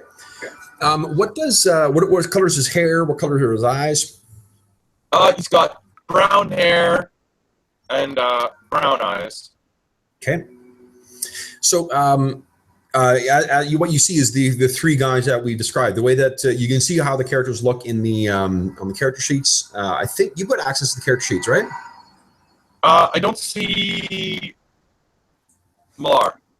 Okay, I can see everyone else. Okay, hold up. Let me quickly. The characters in journal? Yeah, he doesn't have. Oh, it's not in his journal yet. There we go. She should be there now. Oh, yeah. She is like a fae or something? No, she appears to be dwarven. Okay. So a fellow dwarf, and I can't remember. Is she is she attractive, or is she? Looking at her picture, I mean, she's not ugly. Some guy would like her, but she's not exactly, Yeah. Yeah. She's turning very low heads, is what you're saying? Yeah. Correct, yeah. Okay. Okay. So so she, you see a dwarf, a clockwork, and a human come in. All both of which are sort of dressed quite nicely, but I'm. Let's see here. You got burglar, you got grave robber, and you got occult. Why don't you make a perception check for me, Jeff, and I'll give you a boon to it just because you strike me as a suspicious type. So to make a check is you add, you can either roll directly on the perception thing and add a boon in that's on your character sheet, or if you want to roll an actual dice, you get a bonus. Like basically, you take your attribute minus 10. That's your bonus. So if you got an 11 in perception, you'd have add +1. Oh. Wait, how do I get to that page? Okay, if you just click on your Oh, character, attributes. Okay, perception. there should be a little dice next to it. Is it on the character sheet somewhere? Yeah, let me see here. Okay, there's Eric. It's on. Oh, there it is. Okay, yeah, I see it. Perception. Yeah, it's right underneath there. If you hit that. Oh, no, it's like 1 boon. Submit. 1 boon, yeah, no banes. And then it should show up in the dice results. So like I just rolled myself. I rolled pretty well. Okay, so I got 16. You take that one? Oh, that's your roll? Oh, it didn't do mine. Yeah, sorry. How come it didn't do mine? Maybe. Well, there we go. Oh, yeah, your roll was much better than mine. Okay, so you saw it. Well, basically, what that means is that you walk, you see some really rich-looking folks walk in, accompanied by what you would only presume is, or have to presume is their clockwork bodyguard from how shiny he looks. Oh, wait, there's something. Did something fuck up there, or what? Why is it 0? Oh, you didn't add a D6 to the roll. You didn't add a boon. Why don't you roll a D6? Roll a D6, yeah. Yeah, it's roll D6. If you roll 2 or higher, then you've succeeded. Yeah. Oh, yeah. Okay. Easy. Okay. So, ignore what I just said. These guys walk in, and you see right through the illusion. Like the dwarf may be really dressed up nicely, the human dressed up nicely, but like as soon as he walks in, he starts like scratching his beard, like only like He's got lights in it. Yeah, like at best a dock worker might do, and you can see that, or maybe you can smell, in spite of the perfume, there is a underlying aroma of trout to the dwarven woman. So it screams either new money or whatever. Right. Okay. So you guys see the same. You see this dwarf, and he kind of puts down whatever he was looking at. What do you guys say? I come over and introduce myself. Okay. Hi, I'm Eric. Nice to meet you. That puts it easy. We sort of get a sense of this guy, and we say hello, and then we introduce ourselves. Okay. So you meet Junis, the clockwork, Milar, the dwarven, the dwarf, and the human, Hobie. There is something quite sickly looking about Hobie, incidentally. He's got he looks like he should be in bed with a fever. Okay. Clamminess to his pallor. There's a bit of like a jaundiced look to his eyes as well too. There maybe even look a little bit weepy, but he doesn't seem to affect any sickness to him whatsoever. Okay. Well, I'll mention it. I'll say, "Are you all right, good fellow?" My companions are a little embarrassed, but Hobie's like, "Yes, thank you for asking. I'm just getting over something." Grave. Okay, so for those listening at home who are unaware, Hobie is actually a revenant. He is not a human. He was a human. He died in our first adventure and came back as a revenant, a risen undead soul with unfinished tasks. So. So anyway, you guys finish the introduction, and then Master Dreen walks in. And Master Dreen is, as a reminder, a dusky-skinned southerner, dark hair, dark eyes, a little bit of well-cropped hair. He's got a beard that's kept very short, and there is flecks of salt and pepper. He's got kind of a salt and pepper look to him, flecks of white in the or gray in the beard and at the temples. He is well dressed as well too, immaculate, and he sort of walks in very much like he, of course, owns the place. And he turns and sees you've all met then. Yes, thank you. Good evening. He walks over and makes a point of making eye contact with you two. Remind me, who was the one who sort of took the lead last time? Was it Millar or was it Hobie? Millar did a lot of talking, although Junis kind of handles sort of the damage control, but Hobie sort of feels like he's kind of the guy who should be the point man who wants to talk. Okay. So then I suppose he comes up to Millar first, if she's the one who did the talking last time, and he makes a point of making eye contact and extends his hand in greeting and says, "Thank you." And I shake his hand and I say, "Oh, what for?" Well, so it's for coming. And she makes a point of shaking everyone else's hands. He says, "I trust you've met Eric then?" Yes. Thank you. Well, when we last met, I feel that the failure to retrieve my daughter from the ruffians who kidnapped her hit me quite hard, and I perhaps unfairly took that disappointment out on you. I can only imagine what it must be like. We were the ones who felt disappointed by not being able to bring her back. Yeah. Well, to be frank, I did not believe your story. I've advised Eric what had happened. Just as background, Jeff, essentially what happened last time is the guys came back and said that what happened is that she somehow, well, why don't you tell it, Steve? Actually, that'll be better. Well, we went to we tracked down the thugs that after a little bit of skirmishing and threatening, we tracked down these what are they called again? The hoods, the Rude Boys. The Rude Boys, a gang that's in crossings. Right, and so we tracked them to a strange island out in the dark waters where this guy's Dream's daughter was being held. We found her, and we got involved in a big fight. Most of us got pretty badly injured. Hobie died again. But of course, he never stayed dead very long. Yeah. And then we noticed that the daughter turned into some kind of fairy princess weirdness, and then she disappeared. And then all the guys were left dead, and we were just left there with empty hands. So it was kind of awkward coming back to talk to Dream and tell him what we saw. Yeah, I think Hobie. What happened is they found her. Hobie sort of snuck up and found her in this clearing, and then she transformed as she was approaching Hobie. I think she sort of fixed eyes on him, and these massive stag antlers sort of grew up from behind her head.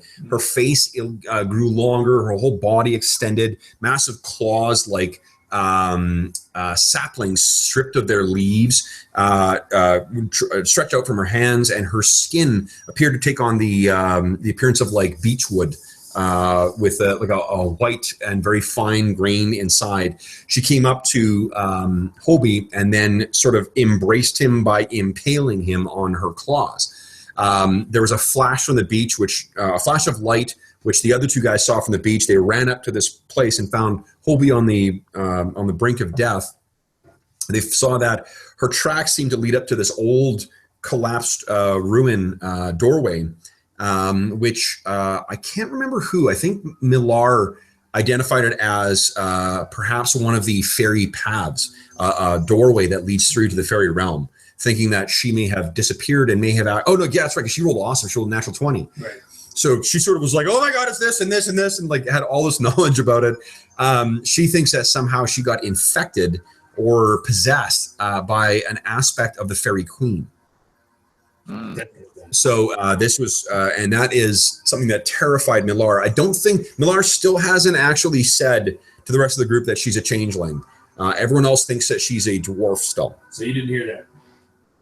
Right. Yeah, but so anyway, what you heard is that they came back and said, "Hey, this is what happened," and Dream was like, "Look, if you failed, that's your fucking, fine." What's happened since then is it turns out.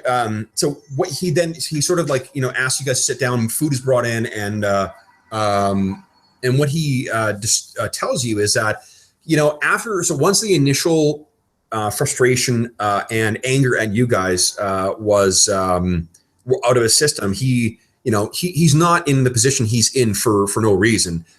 He doesn't let passions rule his actions as much as he was devastated in her loss. He began to sort of look at the story of Phineas. Remember, Phineas was her paramour, the guy who was in love with her.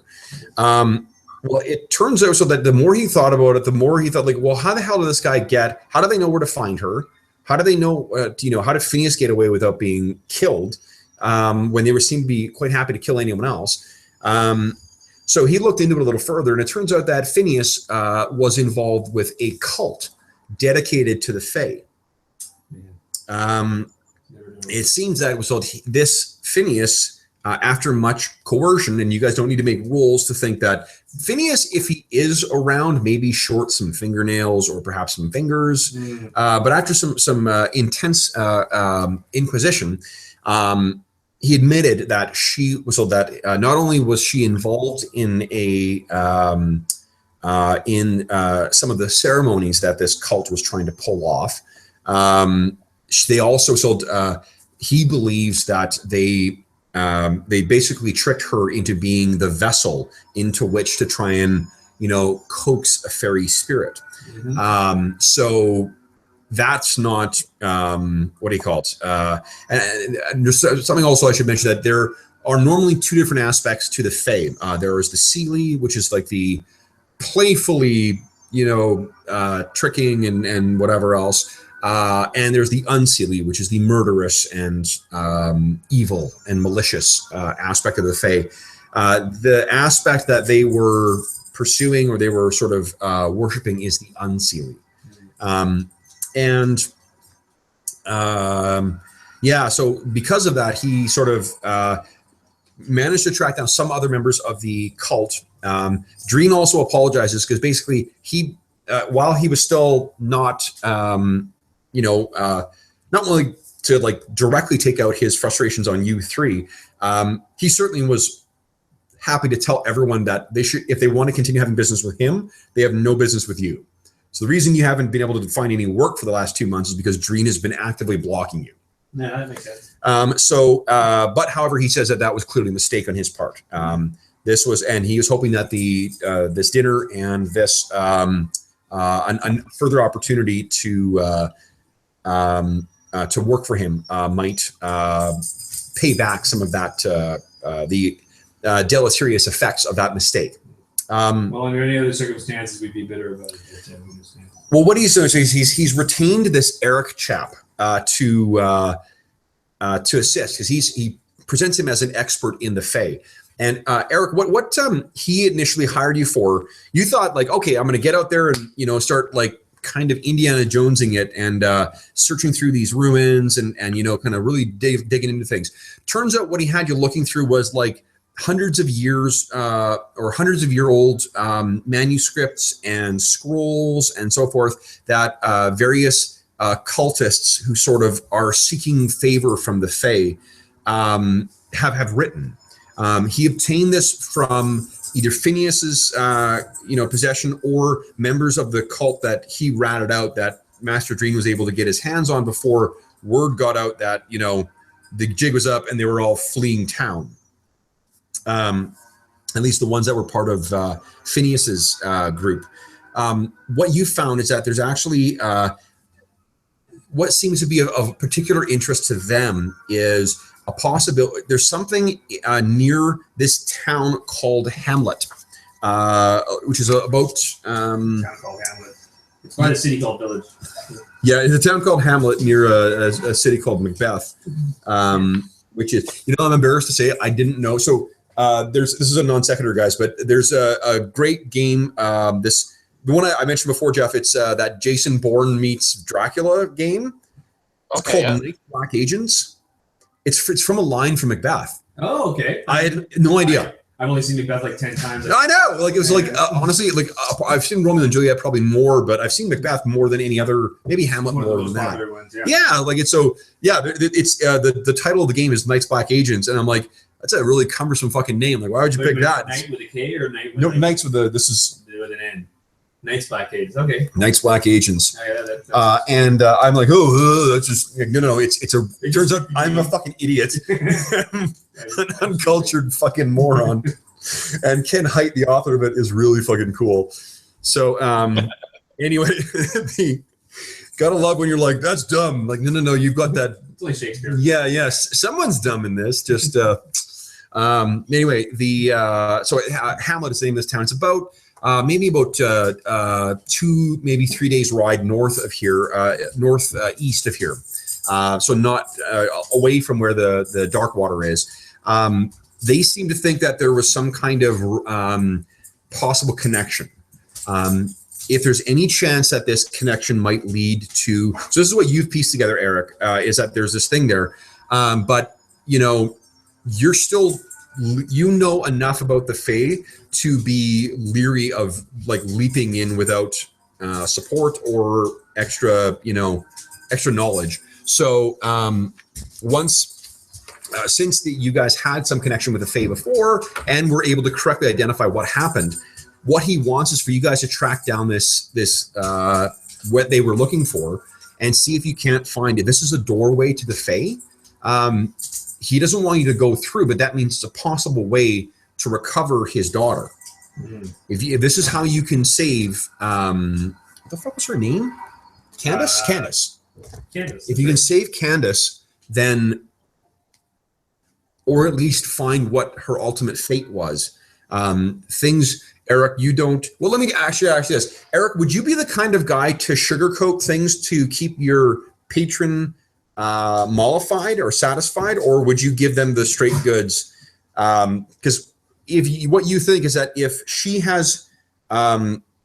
is now a prisoner or victim or whatever you want to call it of the Fae, it is pretty unlikely she's ever coming back. The amount of stories where people have gone to the land of the Fae and then come back undamaged or harmed are kind of non-existent. Right. Would you make that clear to him that there's like, look, if she's there, then there's no hope? Or have you sort of given him false hope, or have you just not said anything? I would probably tell him the truth. Being a courageous person, and I would just be straightforward about it. Okay, cool. So he's still presents it as if there is any way to rescue Candace, to free her, or to ascertain her ultimate fate.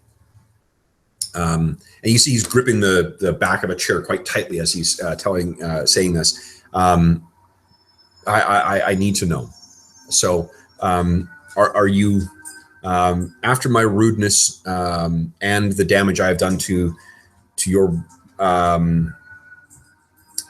business, to your interests over the past several months, are you prepared to let bygones be bygones, and will you accept my employ again? Well, enter into my employ, I should say. Well, frankly, we'd be eager to redeem ourselves. So I think, we'd be happy to help you out. He nods his head and he comes over and he shakes your hand. He says, from what I can see and from what I know, you have nothing to redeem. Only further, only further opportunities. So, Eric has the information that we have concerning this in his journal. We should, if you would be my guests for the evening, we can outfit you completely with whatever necessary equipment you need for the road.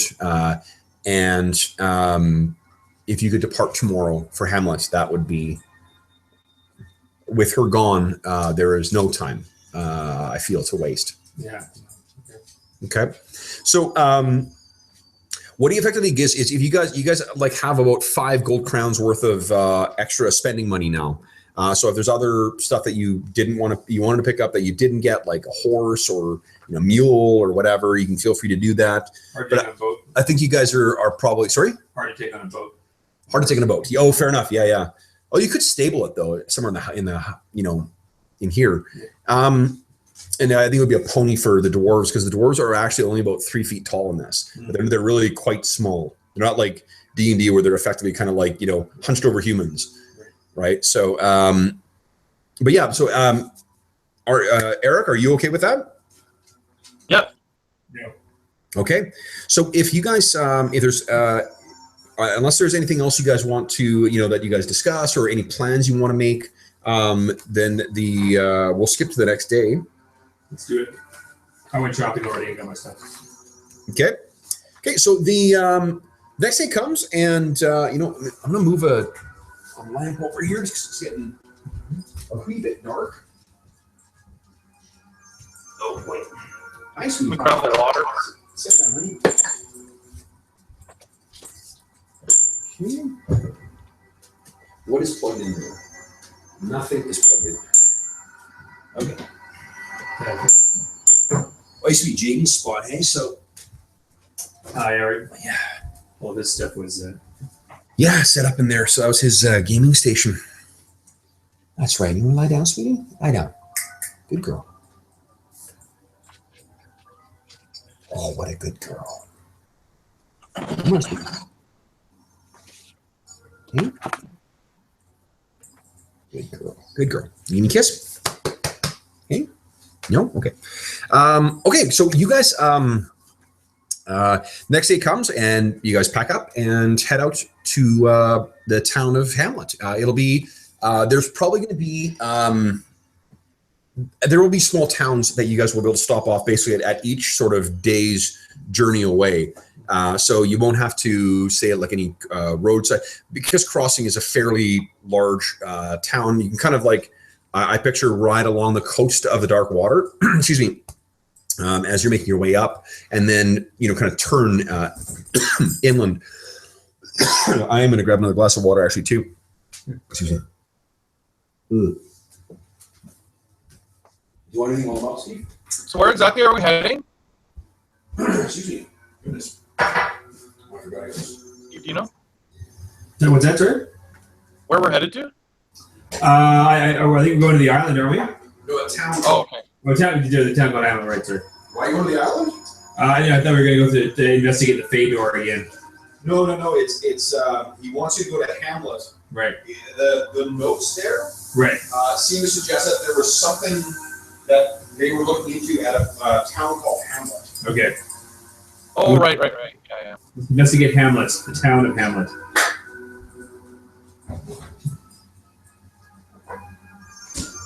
It's funny, I was thinking Shakespeare with the forest crawling in on the village. Yeah. Until what is it? Something to Dunsinane comes. Yeah, nice. Yeah. Again, more fucking Macbeth. What force is it? It's just Shit. Scottish play. God damn it. Trying to put that karma. Yeah.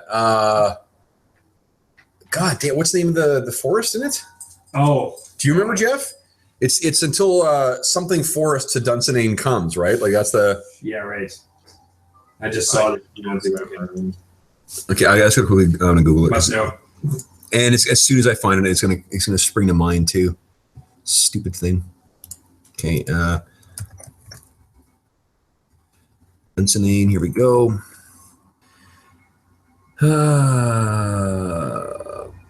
So your abilities kind of fighty or roguey, Jeff? Yeah, he's got a few combat like fighting things. Burnham Wood. Burnham. Yep. Until Burnham Wood to Dunsinane comes. Right. Yep. Okay. Okay. I'm sorry, Jeff. What did you say? I was yelling. Oh, Steve was just asking about my abilities. Oh. Okay. So, yeah. So where you guys are heading? Sorry if I was being unclear, Steve. You are going to follow the road up Dark Water for about a day and a half, and then you're going to turn to the northeast because there's a town called Hamlet, and town is really a generous description of it. It's really a hamlet called Hamlet. Yeah. And what it is that in the journals that what's his name? Eric was studying. He seems to have found that the cult, for whatever, were very interested in something that was there. You can't quite piece together, Jeff, what it is that they were looking for there, but you think, or Master Dream at least, is confident enough that it's something important enough for you guys to go and investigate. You don't know what that necessarily is, and your research thus far has not revealed what it was they were looking for, but you know it was something. So You also, it seems like the cult was had a grander reach than just crossing, because some of the stuff you've reviewed has included correspondence from other cities. Okay. You don't necessarily know what what those cities are. Oh, nice. Okay. Or so you don't know who those people are, I should say. But you do know that there's, so that there are other, there are references to people in some of the other cities in the Northern Reaches. So anyway, what do you guys think? How you're sort of, do you have a plan in mind or a plan of attack for how you're going to kind of deal with this? Well, should we go eyeball the city first, see if there's any suspicious looking activity? Hobie can hide. Sure, Hobie can sort of hide pretty well. So can you. Yeah. Yeah, we got that going on. I mean, if we go look around, I might be able to spot some cult activities or something. Might notice something that can clue us in. All right. Okay. So as you guys make your way to come upon Hamlet, what you find you're riding through is gently rolling kind of like pastoral area with a big thick wood off to the just north of you. That I'm trying to who's what are your professions again? For everyone. Everyone, yeah. And I'm just trying to figure out if anyone's well traveled or knows geology. Professions: carouser, pilgrim, spelunker, and stuff. Pilgrim. Yeah. He's been around. Hobie knows that it's the Sentinel Wood. The Sentinel Wood. Yeah, is up there too. Another one of those, as mankind sort of expanded into the Northern Reaches and the Fae retreated, and some of the more devout followers of the old faith, like there are kind of, pockets of effectively medieval or early Renaissance versions of hill people. Nice. Who are sort of like ones who maintain the old traditions and the old ways of living and refuse to speak any of the languages that came from the South. The Sentinel Woods are some of the areas that remained completely untouched by mankind. So they're full of all sorts of primordial dangers that the more civilized parts of the world are free from. They're actually, I shouldn't say free from, they're just replaced with other, sinister threats as well. So what do you guys, as you guys are finally kind of crest one hill and look down at Hamlet, Hamlet is really kind of, your like one horse town. You realize that Hamlet basically has like maybe 3 or 4 buildings that are something other than like a house or than houses or private residences, and otherwise the rest of the things are just private residences. Like this is not like, it's a fort more than anything else. So, so like you're not really, unless you guys are super stealthy, there's not really a lot of goings on. There's a pub. There appears to be some kind of like a boarding house. There is a general store, and it looks like there's a temple to the new god down in there. And I'm gonna say you guys are able to sort of survey that before you go down. New god in an old faith sort of area.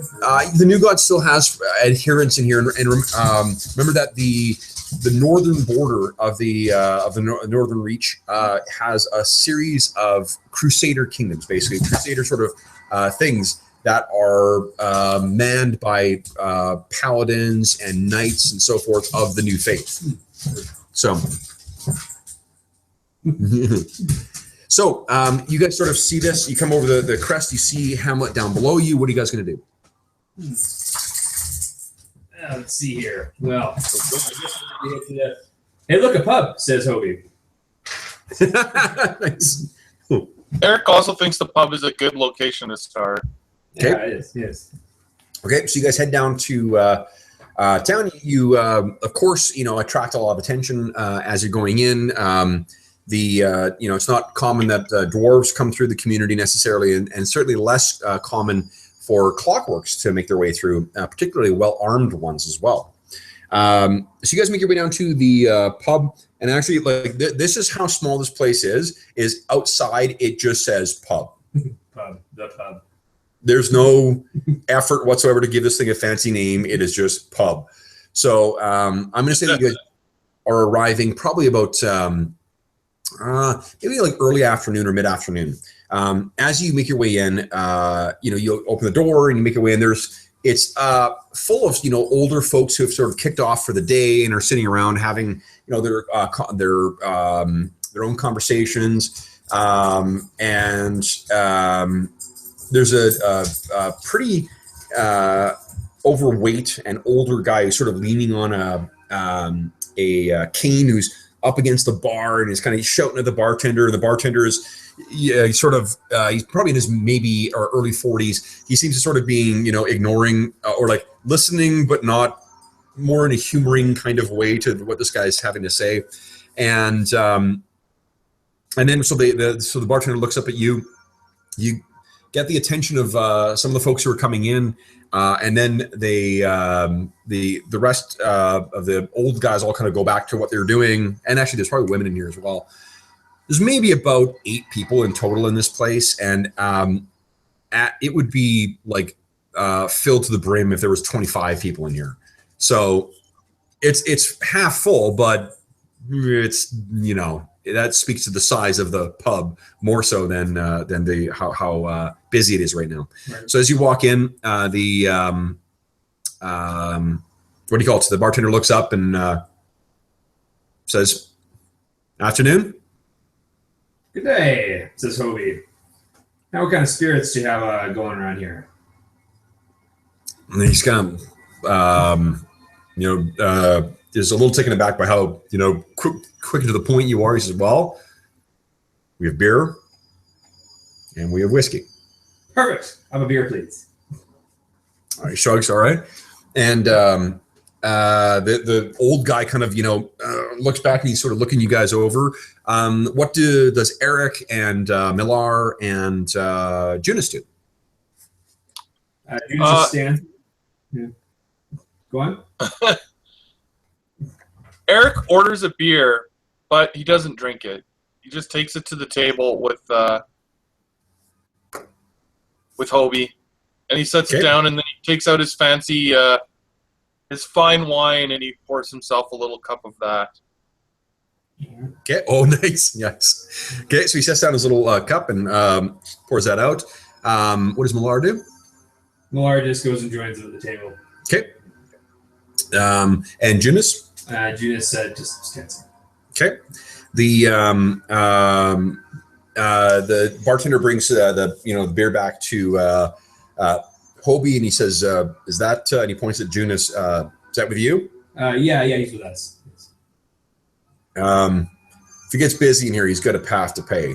That makes sense. You want food as well? I think I'm okay for the time being.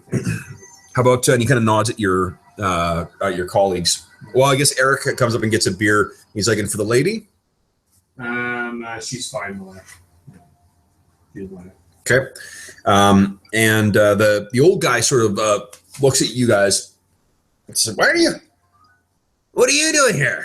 You come from far. Not too far. We're just from up the road a ways. We're just investigating and making sure everything is okay in these parts around here. You guys having any trouble around here?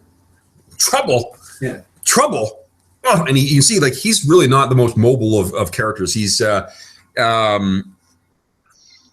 clearly has a severe case of a gout.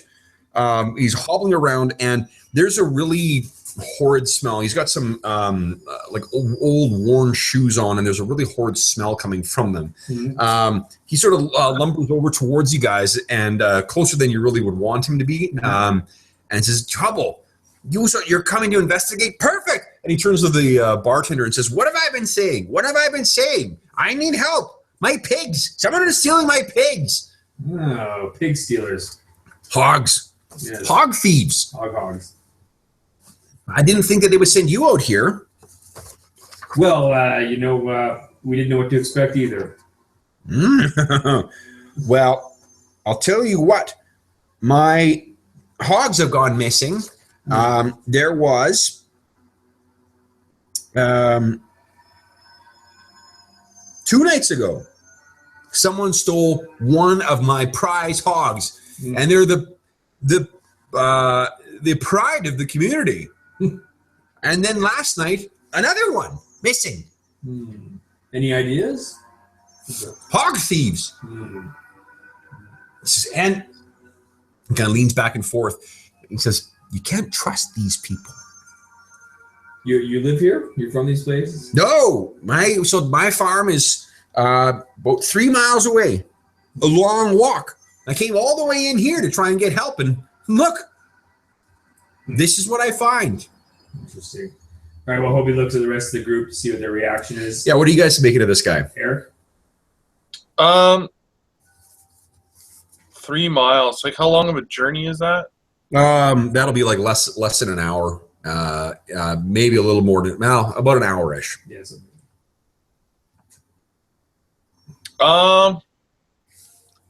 Does Eric think that there's any way that these hogs are being taken by the cultists? Is it any connection to the stuff he's been reading about? No, there's no, I mean, like, you haven't read anything about like, animal sacrifice or anything like that. Right. Maybe they're just hungry. Yeah. Right. I mean, you can feel just because this guy's yipping off. You can still try and ask around or talk to this guy more too. Like this isn't a. He's just happened to, because you guys open the door. He's come over and he's like Right. Well, I mean, it's a place to start. Right. You can also talk to the bartender. It's just far away. No, Yeah, I can put you up. You won't have to come back here, and my cottage will be much better than. And he kind of points around at at the outside the door than the rooms that Mildred will offer. Oh, maybe that's not a bad idea. What do you guys say? Well, Eric is very stingy, and if this guy's offering free room, then we'll take it. Yeah. Good. Finish with your drinks then. We can make our way back. Anything else? You guys remember? So my approach for the investigative part of this, I'm going to try and Steve and I were talking before about. I was describing this that Night's Black Agents has got me really keen on that. I think I mentioned, Jeff, the gumshoe system, the one that sort of takes a different approach to investigations in role-playing games. The sort of nutshell pitch or idea is that role-playing games have got investigations wrong from the get-go, from when they first introduced them, because the thing that makes investigative type and like mystery type adventures interesting is taking the clues and trying to piece them together and figure out what they mean, not making dice rolls to try and get the clues. Right. So like the analogy that's used in sort of the explanation for it is, imagine that in a fantasy game, you had to roll to see whether you could go into the next dungeon. And if you failed, you didn't get to go into that room. Right. That's what it's like. So in that mind, like if you look for it, you've got a skill that would apply, you'll be able to find clues or find information or whatever. Right. The clues will make themselves found almost. Absolutely, yeah. And if there's something particularly interesting or maybe obscure, then I'll ask you to make a roll for it. But just as long as you guys are actually making the effort, then any base level apparent stuff that you guys would be able to access, I'm going to give you. All right. Okay. Okay. Well, is anyone else being suspicious at all in the pub? Yeah. I mean, here's what you've been enough of a, this guy's kind of, taking to you guys and is talking your ear off about his hogs now. It's quite apparent, like when you walked in, the other old guys wanted nothing to do with this loudmouth, and The bartender seemed at best humoring this guy because he was nursing a drink at the bar, right, which he has now brought over to sit down with you guys and drink with you. He just does not seem like a particularly well-liked member of the community. Yeah. Or at least he's not, you know. So that's a good place to start. Yeah. Let me think here. Like, do you talk to anyone else in the pub, or? I think we should ask around, see if anyone's got any problems, see if there's any been suspicious activity around. How do you want to approach that? Because like if you walk up and just say randomly to strangers, "Hi, is there any suspicious activity around?" Like, well, what you're doing right now is that's pretty fucked up. I just say, look, we're in the employ of a wealthy townsman who wishes to remain anonymous just up the road here. But we're here on assignment to act as local agents and guards around the communities around here. Do you guys have any troubles with the thieves or bandits or anything you need any help with? They say the old guys sort of like give you as quick of a no as they can to get back to their conversation. They don't give a shit if you're with whatever. Right. The bartender, if you take that approach, maybe it says, what does he sees sort of through the BS of this, of like, so a wealthy man in Crossings has sent you out to Hamlet to see if there's any trouble. Yes. Did a caravan go missing? Something like that. Well, I haven't heard. So we've seen no caravans come through for quite some time. All right. And you guys are okay around here? You feel pretty safe? We're as safe as one can be in these times. We've heard howling and drums in the woods. Which direction? He says in the Sentinel Woods, right, to the northwest. But those woods, we haven't seen them in a while, but it's been several seasons several winters since the beastmen have come down from the woods. But we've been hearing the drums all summer. So they may be stalking us. So my dad said that they'd come down in the fall to stock the larder for the winter. So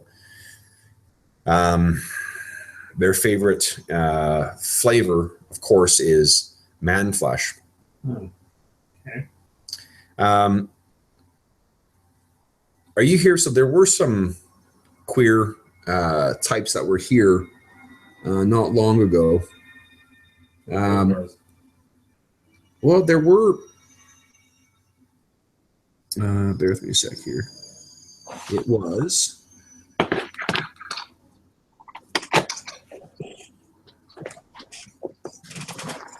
Sorry, 3, I believe. Yes. Yes. Yeah, 3 travelers came by, refused to talk to anyone, and then I heard he kind of nods over. He says, Gert over there said he saw them heading to the northwest. That's okay. We're not into the queer stuff. We'll go talk to that. All right. Well, that's very interesting. Maybe we'll go talk to that guy. Gert was one of the old guys who told you to effectively told you to go fuck yourself, right, in a way that wouldn't get him killed. Right. So, yeah. Fuck off, please. All right. Yes. Kindly go fornicate with yourself. Okay. So that's sort of what. Yeah. And other than that, he's I'm guessing that your Hobie is probably keeping the tab flowing. So that's what's got his his why he's more inclined to talk to him. Okay. Eric, anything you want to inquire about, or? Well, I think he would have been paying close attention while Hobie was talking to the bartender. Okay. he wouldn't bother the people here if he heard them the way they responded to Hobie's questions. I think he's just more observing them. He's more of the quiet, observant type than the poke around type. Okay. So what you notice is that the what was more of a spirited conversation when you guys came in amongst those old guys has sort of, they're now sort of speaking in kind of a I mean the paranoid part of you thinks of a conspiratorial kind of whisper, but they don't seem to be. They're talking at a level to try and make it that so you can't overhear what they're saying. But if you take a moment to sort of listen in, you realize it's nothing of consequence. More could cast eavesdrop so you could see what they're talking about. But remember that to cast it, you'd have to, you have to do it look like, you were actually doing that. Right. Yeah. But it's more like town gossip and. It is. It's all inconsequential stuff. It's remember that time in 63 that blah blah blah, and I guess what's happened is the bartender's comments about the Beastmen has sort of kicked off their hey, remember when back in the spring of 22 found the old Werther farmhouse empty, stripped bare, all of them, filling a Beastman's larder. Mm-hmm. Shame. And that brings them into talking about who's working the land now and what happened to their kid, and like it's just like you say, like just town gossip, Right.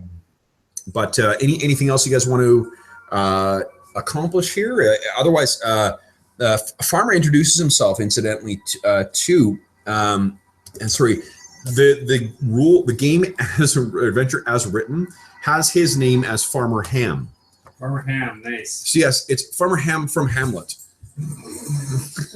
It's named after his family. No editor sat in like, maybe we should. And he's a pig farmer.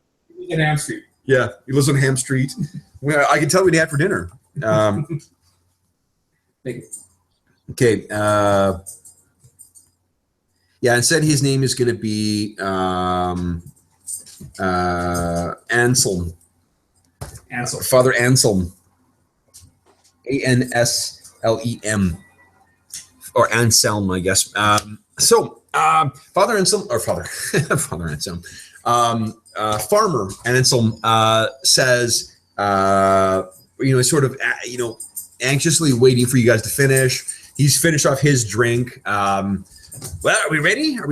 And the those of you who are stuck with him are unfortunately subjected to that horrific stench that is coming from his feet.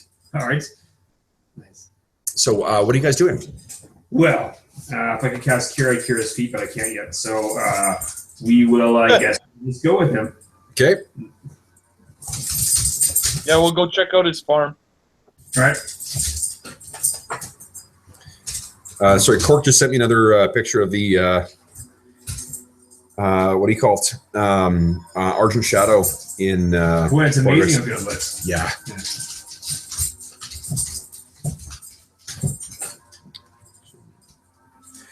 Okay, so what are what do you call it? You guys finish up your drinks, and then Farmer Ham is Farmer Ham. I'm just gonna call him Father Ham because I'll keep forgetting to do that. God damn it! Ham it is. So Father Ham or Farmer Ham says, "All right, well, let's go," and he leads you guys out to the. It's you think like with at the rate this guy's going, it's going to take you about twice as long as you would expect. Did you guys purchase any horses? I didn't. Did you, Alex? No. Okay. I didn't say I did, so I don't know. Okay, so then, yeah, you guys are unfortunately having to walk it, and it's so it'll be very, very close to sunset by the time you guys actually get back to Ham's place. you realize that like as soon as you walk off of, there is a like an old cart trail that sort of leads up towards Ham's place, but like it is really wild, and the as soon as you get off what passes for sort of the road that leads through Hamlet onto the next destination, it really like quite wild. There's lots of there's lots of back. It is, yeah. I mean, it's very, very you. It's not until you finally kind of get to he keeps saying like, oh, close now, close now. You get to about maybe after traveling for about an hour or so, you finally start seeing the signs of civilization again in the form of like fence posts, old fences that have been looks like haven't been replaced in decades. You finally make your way to. Actually, I go to the washroom quickly. Let me do that, and then I'll continue on hiking. So you go with locks and stuff. Do you have specific skills? You should check out your dude. Oh yeah. Eric, I don't see your stuff, your info. No, I don't see your info either. I don't know how Kev has it set. I just see your pictures. Yeah, so I see with you as well. Yeah. Yeah, I don't like have any specific lock picking skills. I don't know how Kev does that, but okay. Yeah, it's probably. I don't know. I'm thinking maybe we could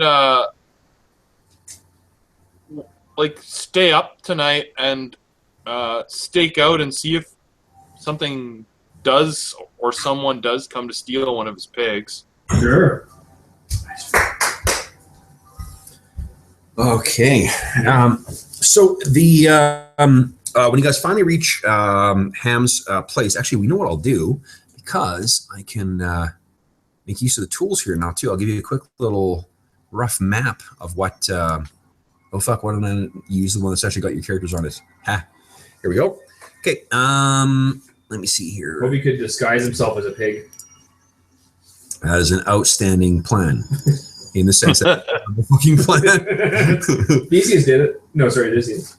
Okay, he did, but wasn't that on the bottom of sheep? And with a blind Cyclops. Yeah, the blinded Cyclops. And the really horrific, you're downplaying the like blinding with a burning stick aspect of that plan. All right. Okay, so what Ham's place looks like is kind of like this. Here, I'll draw so I'm drawing with a mouse, so you'll have to excuse the fucking palsy drawings here. Okay, there's the sty. And then, actually, I'll just undo that last one. Okay, and text. Nope, not college, cottage. Thank you. And then,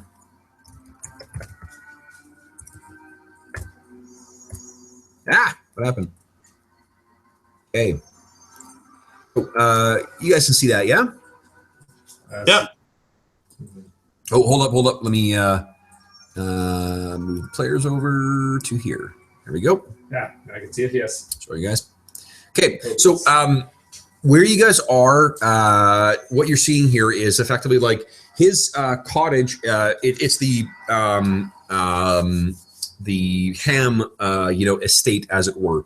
You can sort of picture about maybe 20 or 30 feet away from each of those is sort of where this long wild grass starts that sort of runs out in either direction.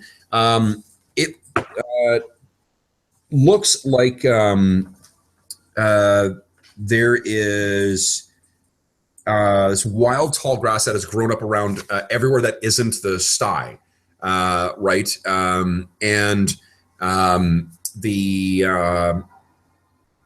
What do you call it? The only thing that seems to be even remotely maintained is the pen where the pigs are in the sty there, and the cottage. Now, let's see here. The pen still holds 12 hogs in there, and apparently one clockwork warrior. but I guess, yeah. And then there's the farmhouse as well, which is a two-story building, and it looks like the house as well too is in just a horrible state of repair. You can also see that about 100 yards away to the northwest is where the Sentinel Woods begin, and it's almost like a primordial, dark, foreboding wall that just sits, across or that stretches across there. Now, bear with me a sec here. I want to. Hello, sweetie. Hi. I'm going to see if I can change the background of here, just because it is quite bright. Let's see here.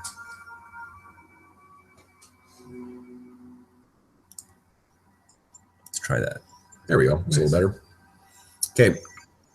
So, what are you guys going to do? So you said there's a lot of long grass and unkempt. Yes. Eric's gonna go investigate around the sty and see if there's any signs of grass that's been beaten down, or maybe where a pig was dragged or something like that. Okay. And the what do you call it? Let me close my second here. Judas has tracking, so he's gonna look for tracks. Yeah. Okay. Okay. So and are you just you're looking around the property, or yeah, you're on the property around the edge of the forest. Yeah. So as you guys are arriving, Ham says he's gonna. So I'll fix some food. I'll fix some food for us. So he goes on inside the property, and let me see here. Let's see if I can find. Here's another neat little thing for what do you call it? Swoop townsfolk. Ha, neat. So here's why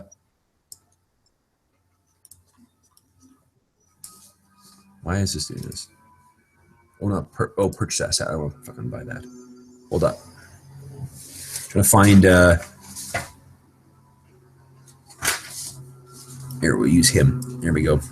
Okay. So this dude is whoopsies, wrong thing.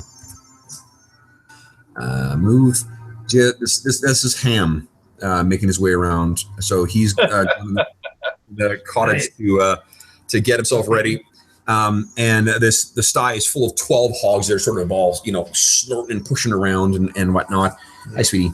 Can you position yourselves where you're sort of looking, where your guys would be snooping? Because everyone's had an opportunity to sort of, go where they want. What is Millar doing? Millar is, what's she kind of got? She's a engineer, Fisher occult. She's just looking around, see what you can see. Check out the pigs. Check out the pigs, okay. That way, trying to figure out what they might be used for. They're thinking about her occult knowledge. Look at that. Nice. Okay.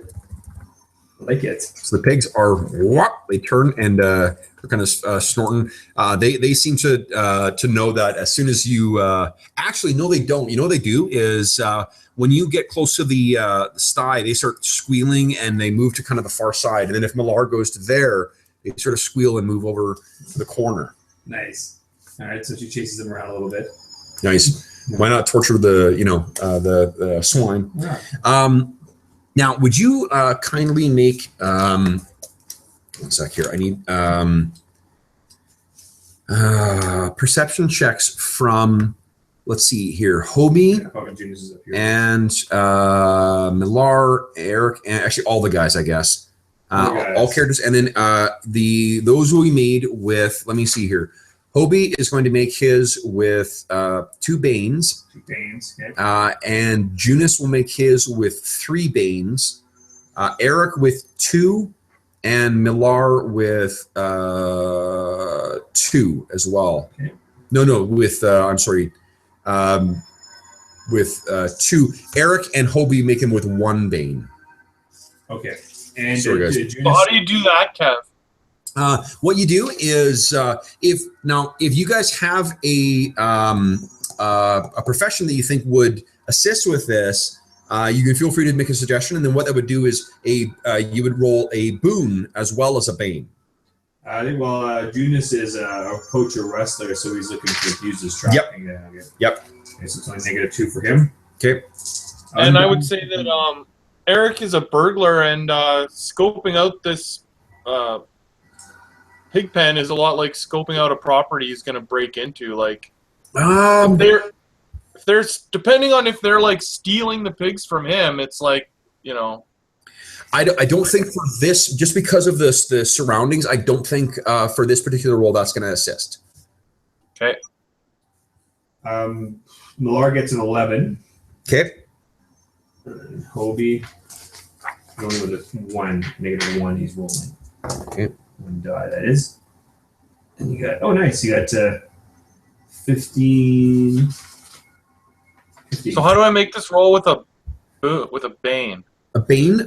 If you're doing it on the thing, when it prompts you to when you make a roll with your, it's otherwise a perception roll. When you make a perception roll, it'll give you the option of adding one, however many boons and however many banes. You just add 1 bane to it.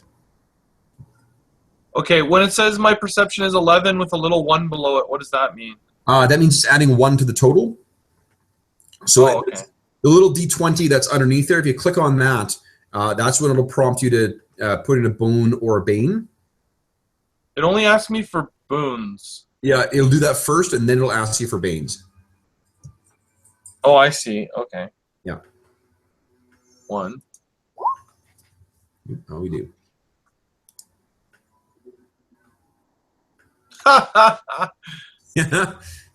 6 -6 +1.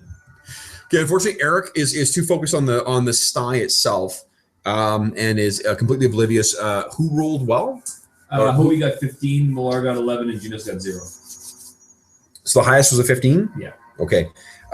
For a split second, Hobie thinks he hears rustling in the woods, or in the tall grass. So he kind of stops on the edge of and from where he's positioned as well. It's sort of like just off. There's about 100-yard distance of this very gently swaying tall, high grass that's swaying, casting very deep. Well, he can see through them because of his dark vision. Right. The deep shadows towards the direction of the Sentinel Woods. But you can. He stops very. The sound of it makes him stop and focus his hearing and his vision, and sort of scanning that, and all you can hear is the gentle creaking of the massive ancient trees in the Sentinel Wood. And then you hear kind of Junus sort of making his way along, studying the sides. Excuse me. Now, Junus, because of his experience with what do you call it? The experience with the rustling and whatever else, you can notice that there is a trail, actually. There is a path cut through the tall grass from the hog pen, from kind of near where Junus is right now, that sort of makes its way sort of in kind of a beeline almost towards the Sentinel Wood. Interesting. And Eric, from where you are, so you because you were sort of focused on the what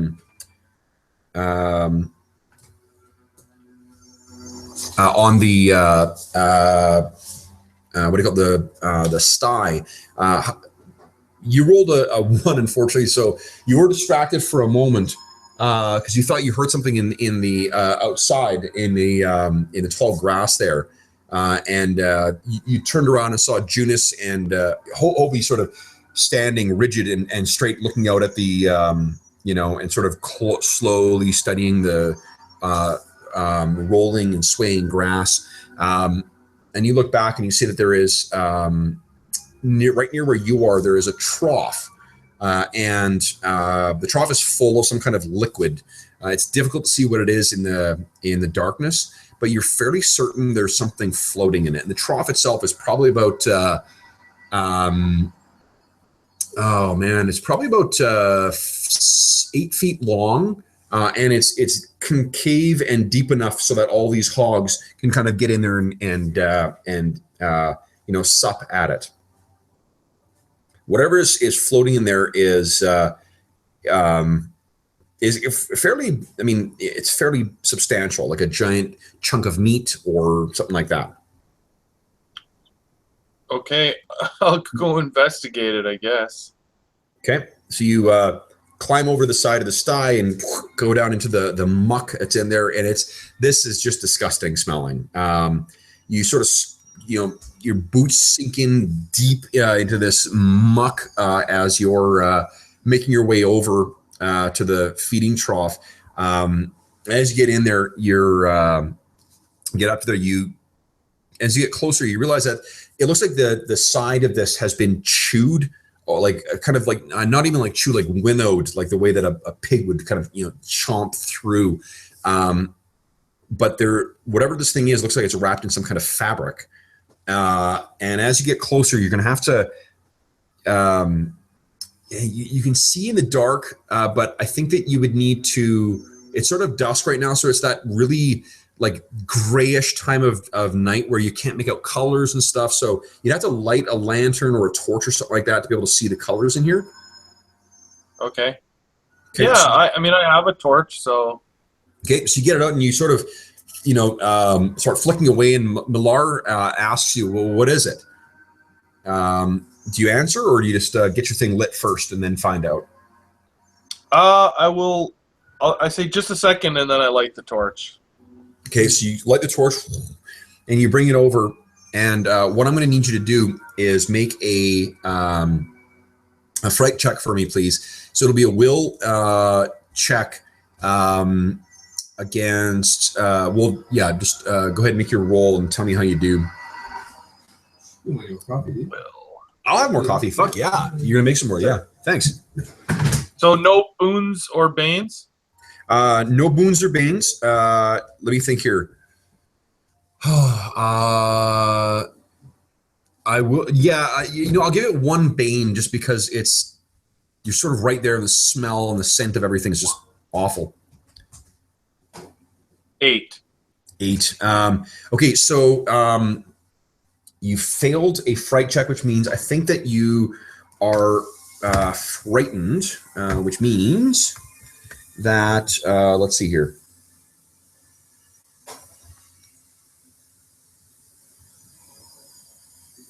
Okay.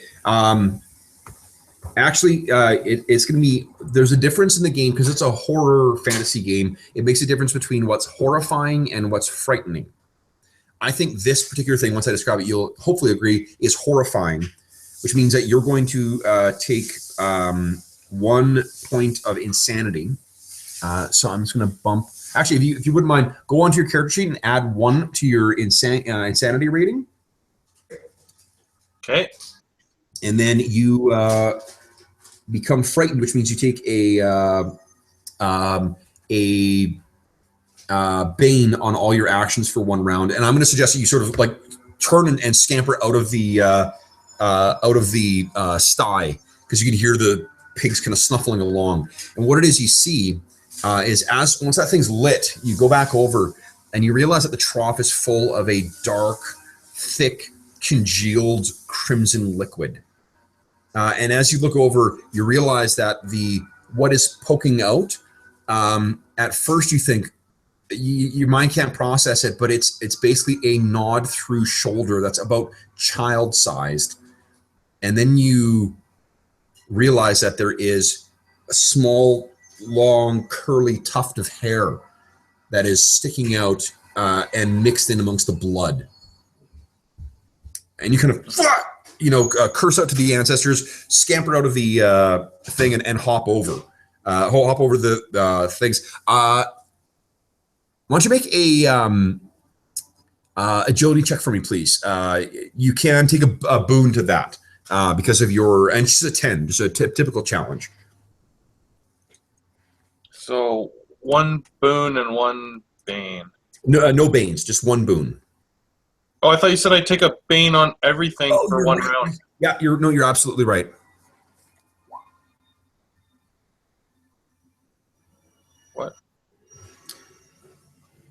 Okay, so if it didn't go through, then just go ahead and roll a d6, and then we'll subtract that from the roll. Oh, actually, you're going to succeed anyway because you can't possibly roll, a 9 on a d6. So. Right. Yeah. So what happens? Yeah, you're able. What I was going to get you to roll for is see if you drop the torch, but you're able to. Years of burglary, have paid off, and you sort of like scamper through the middle and nimbly hit to the side. And Millar turns to you and says, "What? What do you say?" Well, yeah, there's a moment or two when you sort of manage to catch yourself. You feel very alone and very, panicked. But then sort of you're suddenly aware that there's another person right there who you know. And what do you say? I say I think that there is the remains of a child in the pig's trough. Say what? Have a look. Okay, so you scamper over. I'm going to ask you to make a will check, and this will be a horror check. Because you've been forewarned, I'll give you a boon to it. Alrighty. Booning, that's a will check. Yes, please. 1722. Yep, absolutely. So you don't with Eric's assistance, you've prepared yourself well enough. You slop in there, you hear the things, and it's as I described. Oh, maybe you're in the washroom when I describe it. What it is it looks like there's the shoulder of something child size, and then it's been gnawed away, like the bone and muscle has been gnawed away by these pigs, and there's still clothing on it that's been torn off by these things with their flat, powerful teeth kind of winnowing away and gnawing at this. And then congealed in this blood, the whole trough is full of blood as well. And the congealed in amongst it is this thick, black, curly hair, which you think is probably more of this, whatever that's attached to is beneath the surface of this vicious, congealed liquid. What are you going to do? Should we summon Farmer Ham to see what his reaction is when he sees this? I believe we should. All right. Oh, go ahead. I was going to say that Eric may have his sword out while he's asking him. Confirm, like what you've seen is that there's this, like the remains of a sort of a shoulder poking out. You haven't. Do one of you guys want to turn over and see what this, if this is a full body or if it's just part or whatever? Go ahead there, Eric, if you feel like it. I am not in that pen anymore. Oh, okay. I look visibly shaken by the... All right, yeah, you don't look that good. All right, so Millar will have a little look. She'll turn it over. Okay, how does she do that? She'll get in the pen and then sort of... No, you're in the pen, but I guess, are you using your hand to push this thing over? Yes, she's got her gloves on. She'll use her hands. Oh, yeah, good call.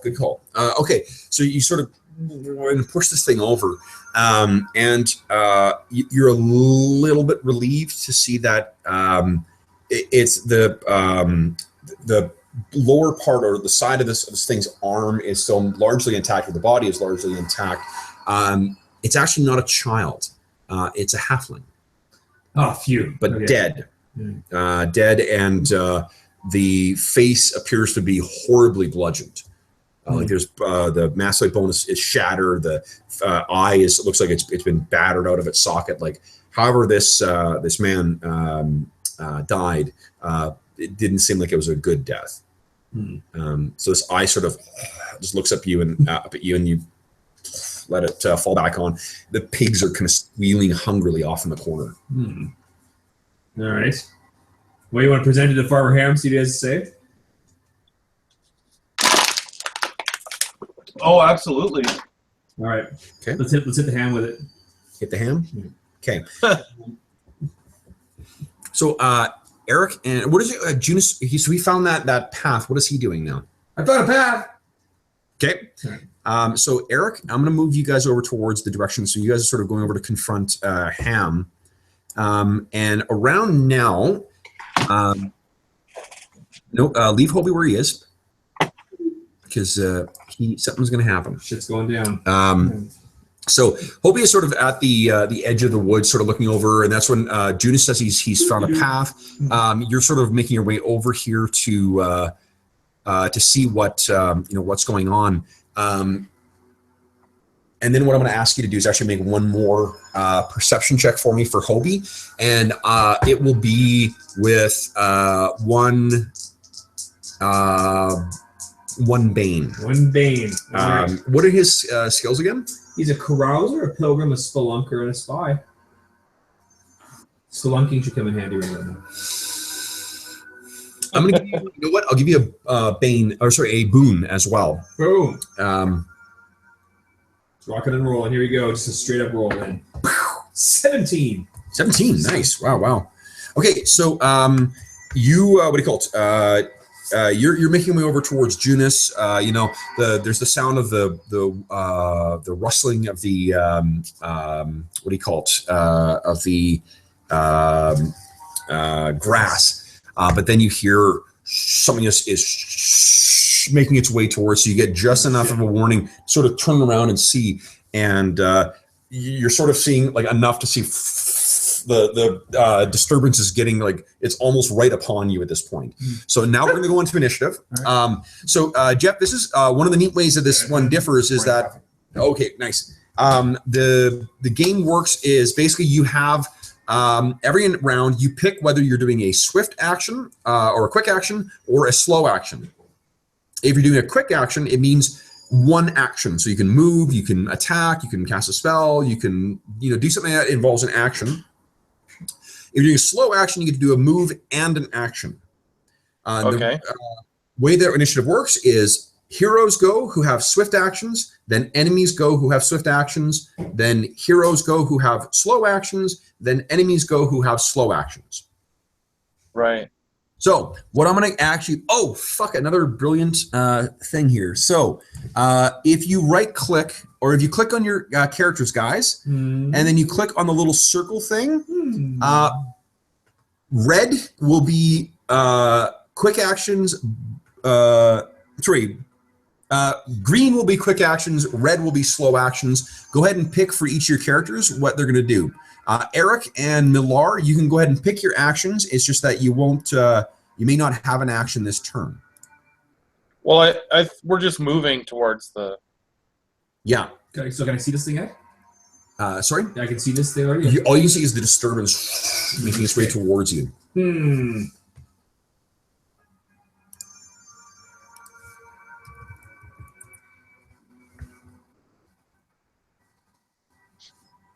I ready an action, so he's going to take it. Is that a slow action then?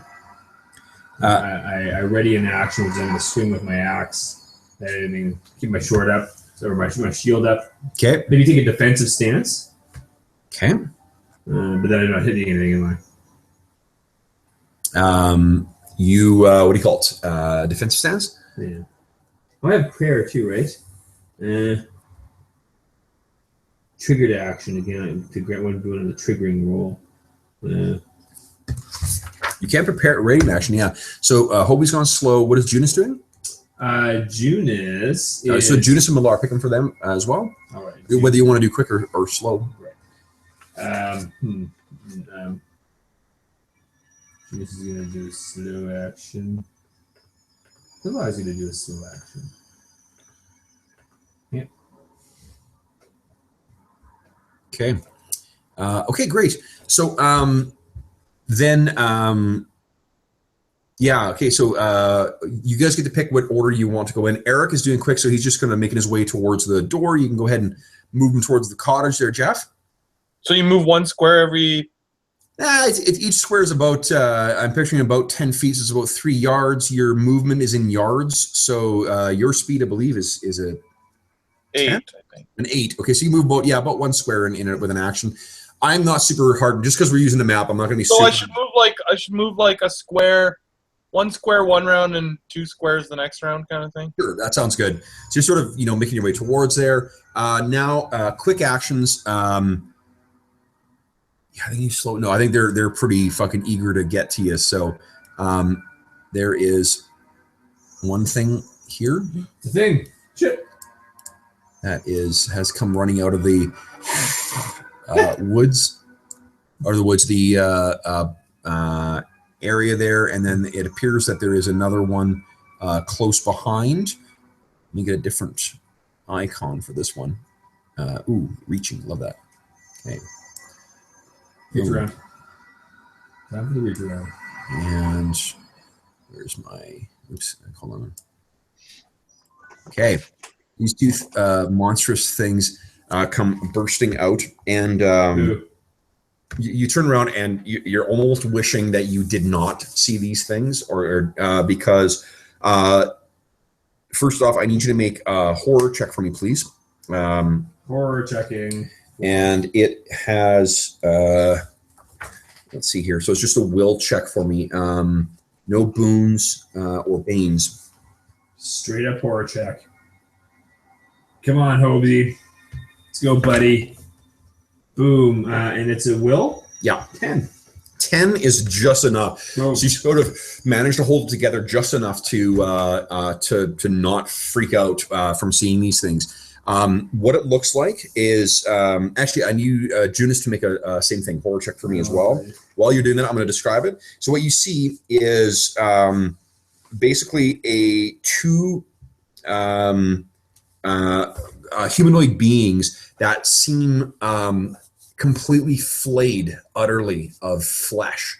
It's nothing but sinew and bone and claw that are charging out hungrily towards you with a long and vicious claws as well. Okay. How do you do? 16. Nice. Okay. 15. Not 15. Okay, so neither of you panic. That's about where they get. So they just sort of have made enough movement to be able to burst out of the woods. If I was a better TM, I would have made a larger map, but that's okay. Great. So they've gone. That means quick actions have gone. Now it's slow actions. All right. Hobie, Junis, and Millar can go. What are you doing? Millar's obviously not on. Let's just move Millar along with Eric here because you guys are sort of stomping off to confront him. Hobie and Junis, what do you guys want to do? I think Junis is unaware of this round, so Junis is. I don't think Junis gets an action this round. Yeah. No. So what does Hobie do? Yeah. All right. Because he didn't. I guess he logged. All right. Hobie is like, help! What's cool? We got a problem. And he is going to. You know what? I'll let Hobie. I'm going to say that. Here, how about we do this? Roll 1d20. If you roll 11 or higher, he's had a chance to cry out, so Junis would have gotten a warning. Okay. Come on, 16. Nice. Right. Okay, so yeah, he cried out. Junis knew that there was trouble coming. So Hobie and Junis both get actions. What do you want to do? All righty. Well then, in that case. And Eric and Millar, you guys both heard that now too. Hobie has cried out somewhere over. So you're sort of like walking up to get into Farmer Ham's cottage, and you hear the screech from, or the yell from over there. Okay. You know what? If Junis would have had a chance, we'll leave it as is, and then we'll let you guys pick up next round. All right. What is Hobie going to do? Well, Hobie is going to take a defensive stance and cast Misdirect on one of them. Okay. On the one that's up to the top there. Okay. All right. Yes. So go ahead and against the target's perception. your target's perception. Okay. Go ahead and make your attack roll. I'll tell you whether you're successful. Make an intellect attack roll against the target's perception. So am I just rolling intellect then? Is that what I'm doing? Yes, you are. Yeah. Okay. And I don't get any boons or anything for this. Nada. Okay. Yeah. And I roll a 9 plus it's intellect, so I get nothing. Oh. Boom. What is the what do you call it? What was the effect? Well, I can. It would misdirect, so it makes attack rolls with one bane within short range of me for 1 minute. Here's the thing. These things seem, while they are intelligent, they do not seem. While these things have intelligence, they do not seem particularly intelligent. Right. Their fleshless faces seem completely focused on hunger, and they're screeching and whatnot. So you actually hit.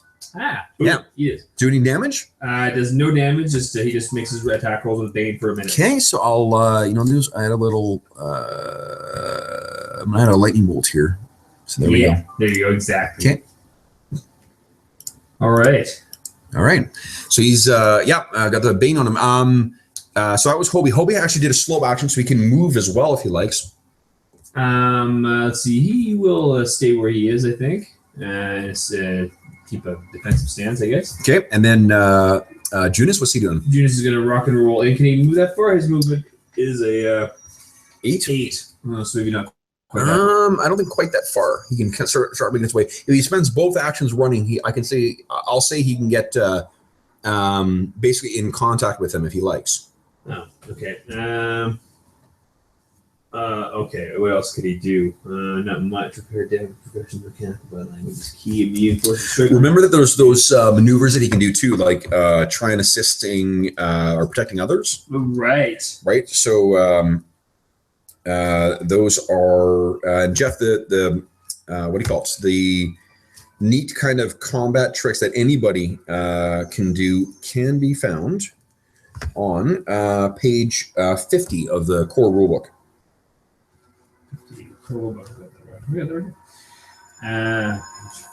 Like guarded attack. You make an attack roll with 1 Bane, but causes the next creature to make attack rolls with 1 Bane as well. Okay, that's kind of cool.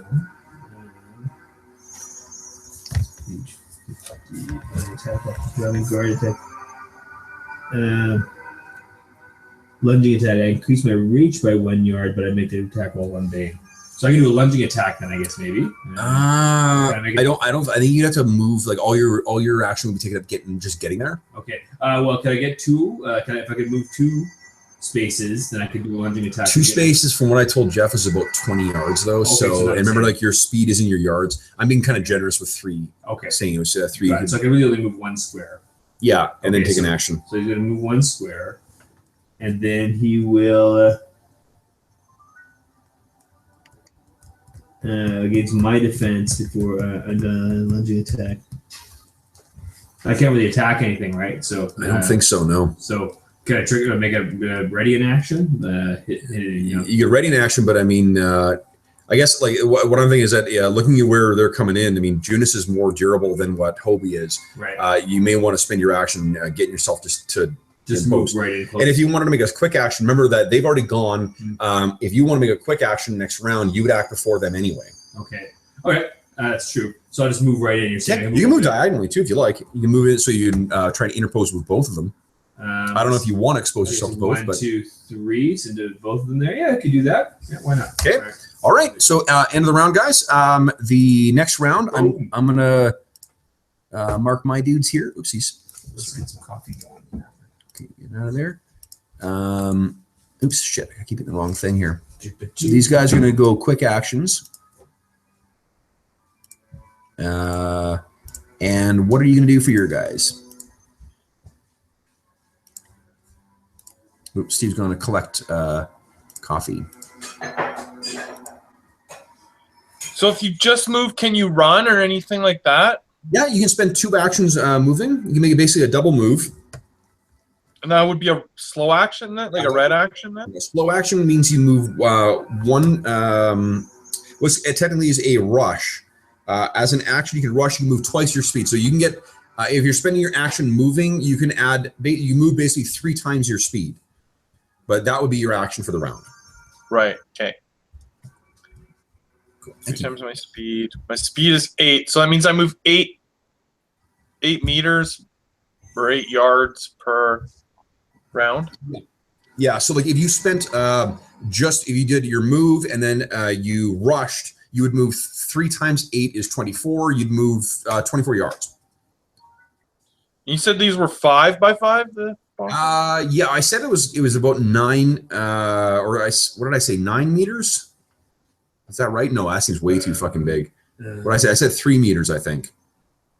For one of those 10-foot spaces. So 3 yards. Say yards. Yeah. So 3 yards is each of the squares. Okay. So really, I mean, speed of 9 should move you 3 You need to pick for your guys too. Quick or slow actions. This turnaround. Okay. Yeah, you've got to slow down this. These two things, skinless things, are doing quick actions. All right. They are they? Well, then I guess I better do the same. And is Eric doing a quick or slow action?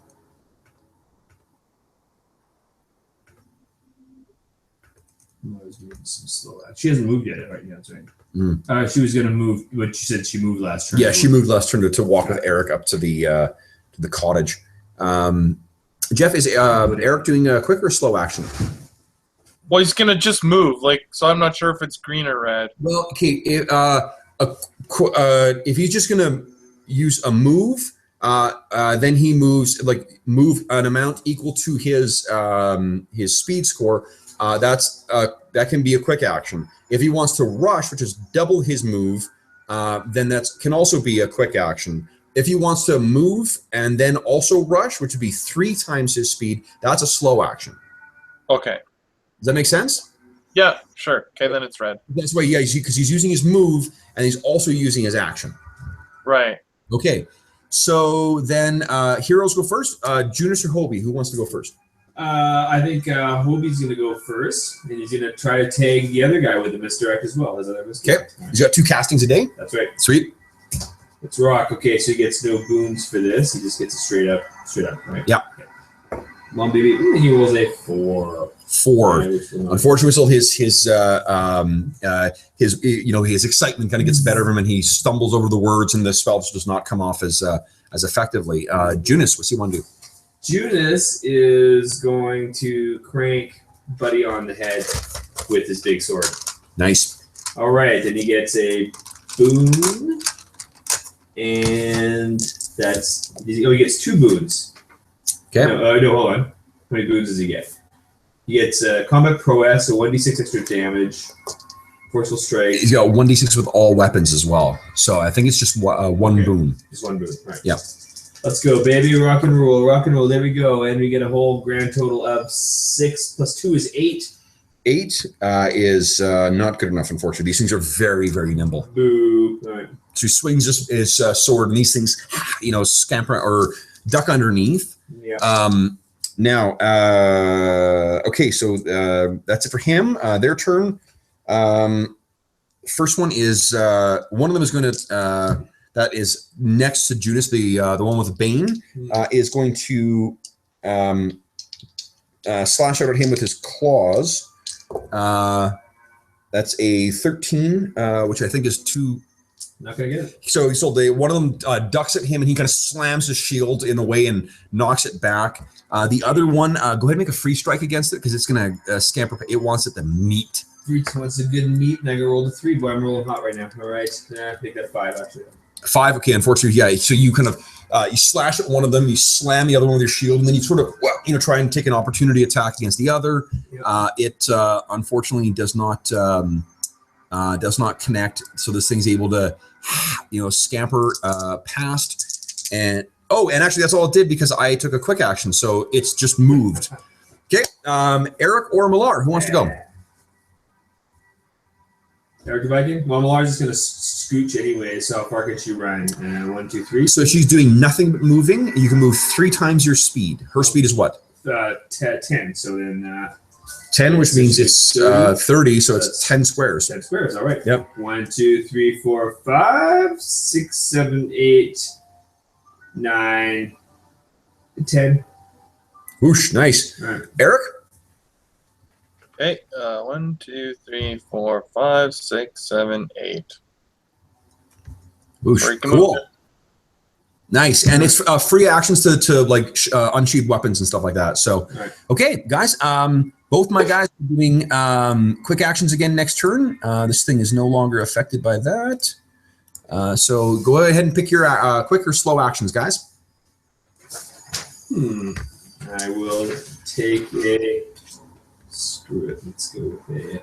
What's he got? Because he can't throw. He's changed his axe to a battle axe, so he gets an extra +1 damage. By the way. Who does? This is Hobie. Is it okay? Battle axe is one-handed. Yeah. Okay. Yeah, it's not a great axe. Okay.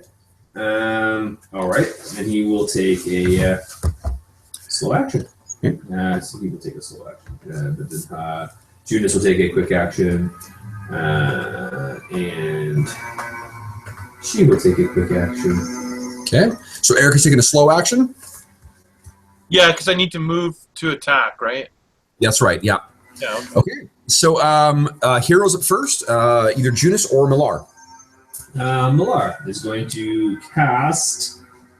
Well, I think she's going to actually cast Foretell on Junis. Well, maybe that's too much. No, she's going to go Earth Spike on on the closest guy with the Bane, and that Bane lasts for a minute, by the way. Oh, does it? For misdirect, yeah.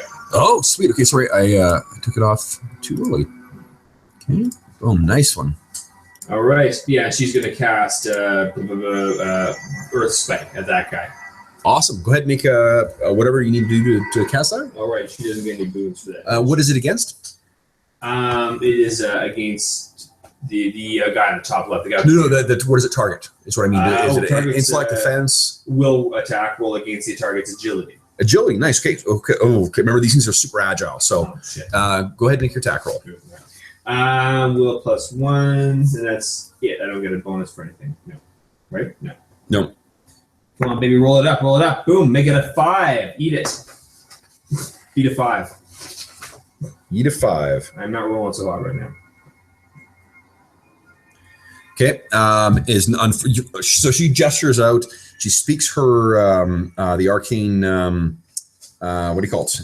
Words. But there's a rumbling in the ground, and this thing nimbly steps well aside before this giant kind of spike of earth, or stone, just kind of jets up from the ground and then sort of crumbles down into detritus. So Junis is up then. What does he want to do?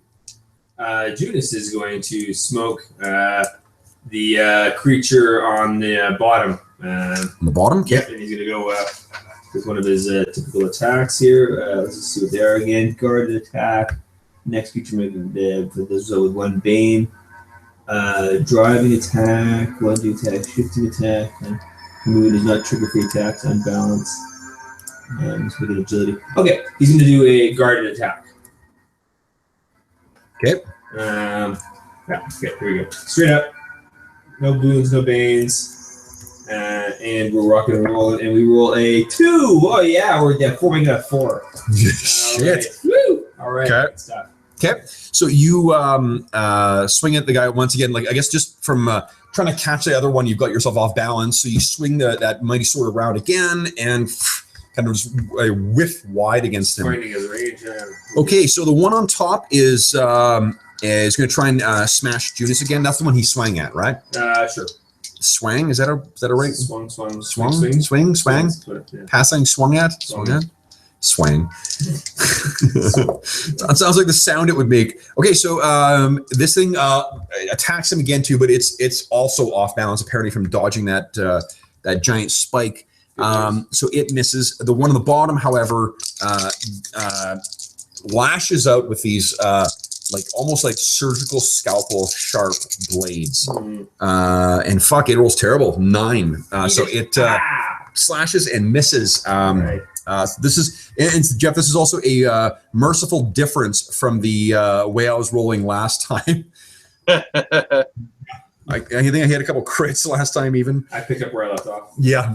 Okay, so quick actions are all gone. Slow. Does Hobie or Eric want to go next? Eric, why don't you go? Because Jeff, you haven't gone yet. Okay.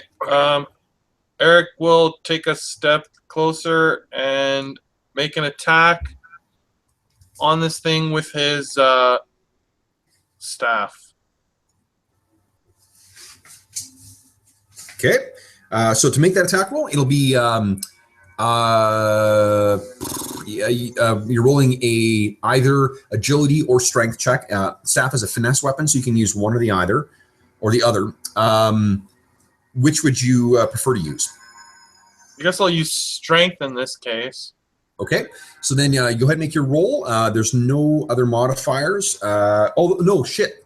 Remember that you got your rogue ability.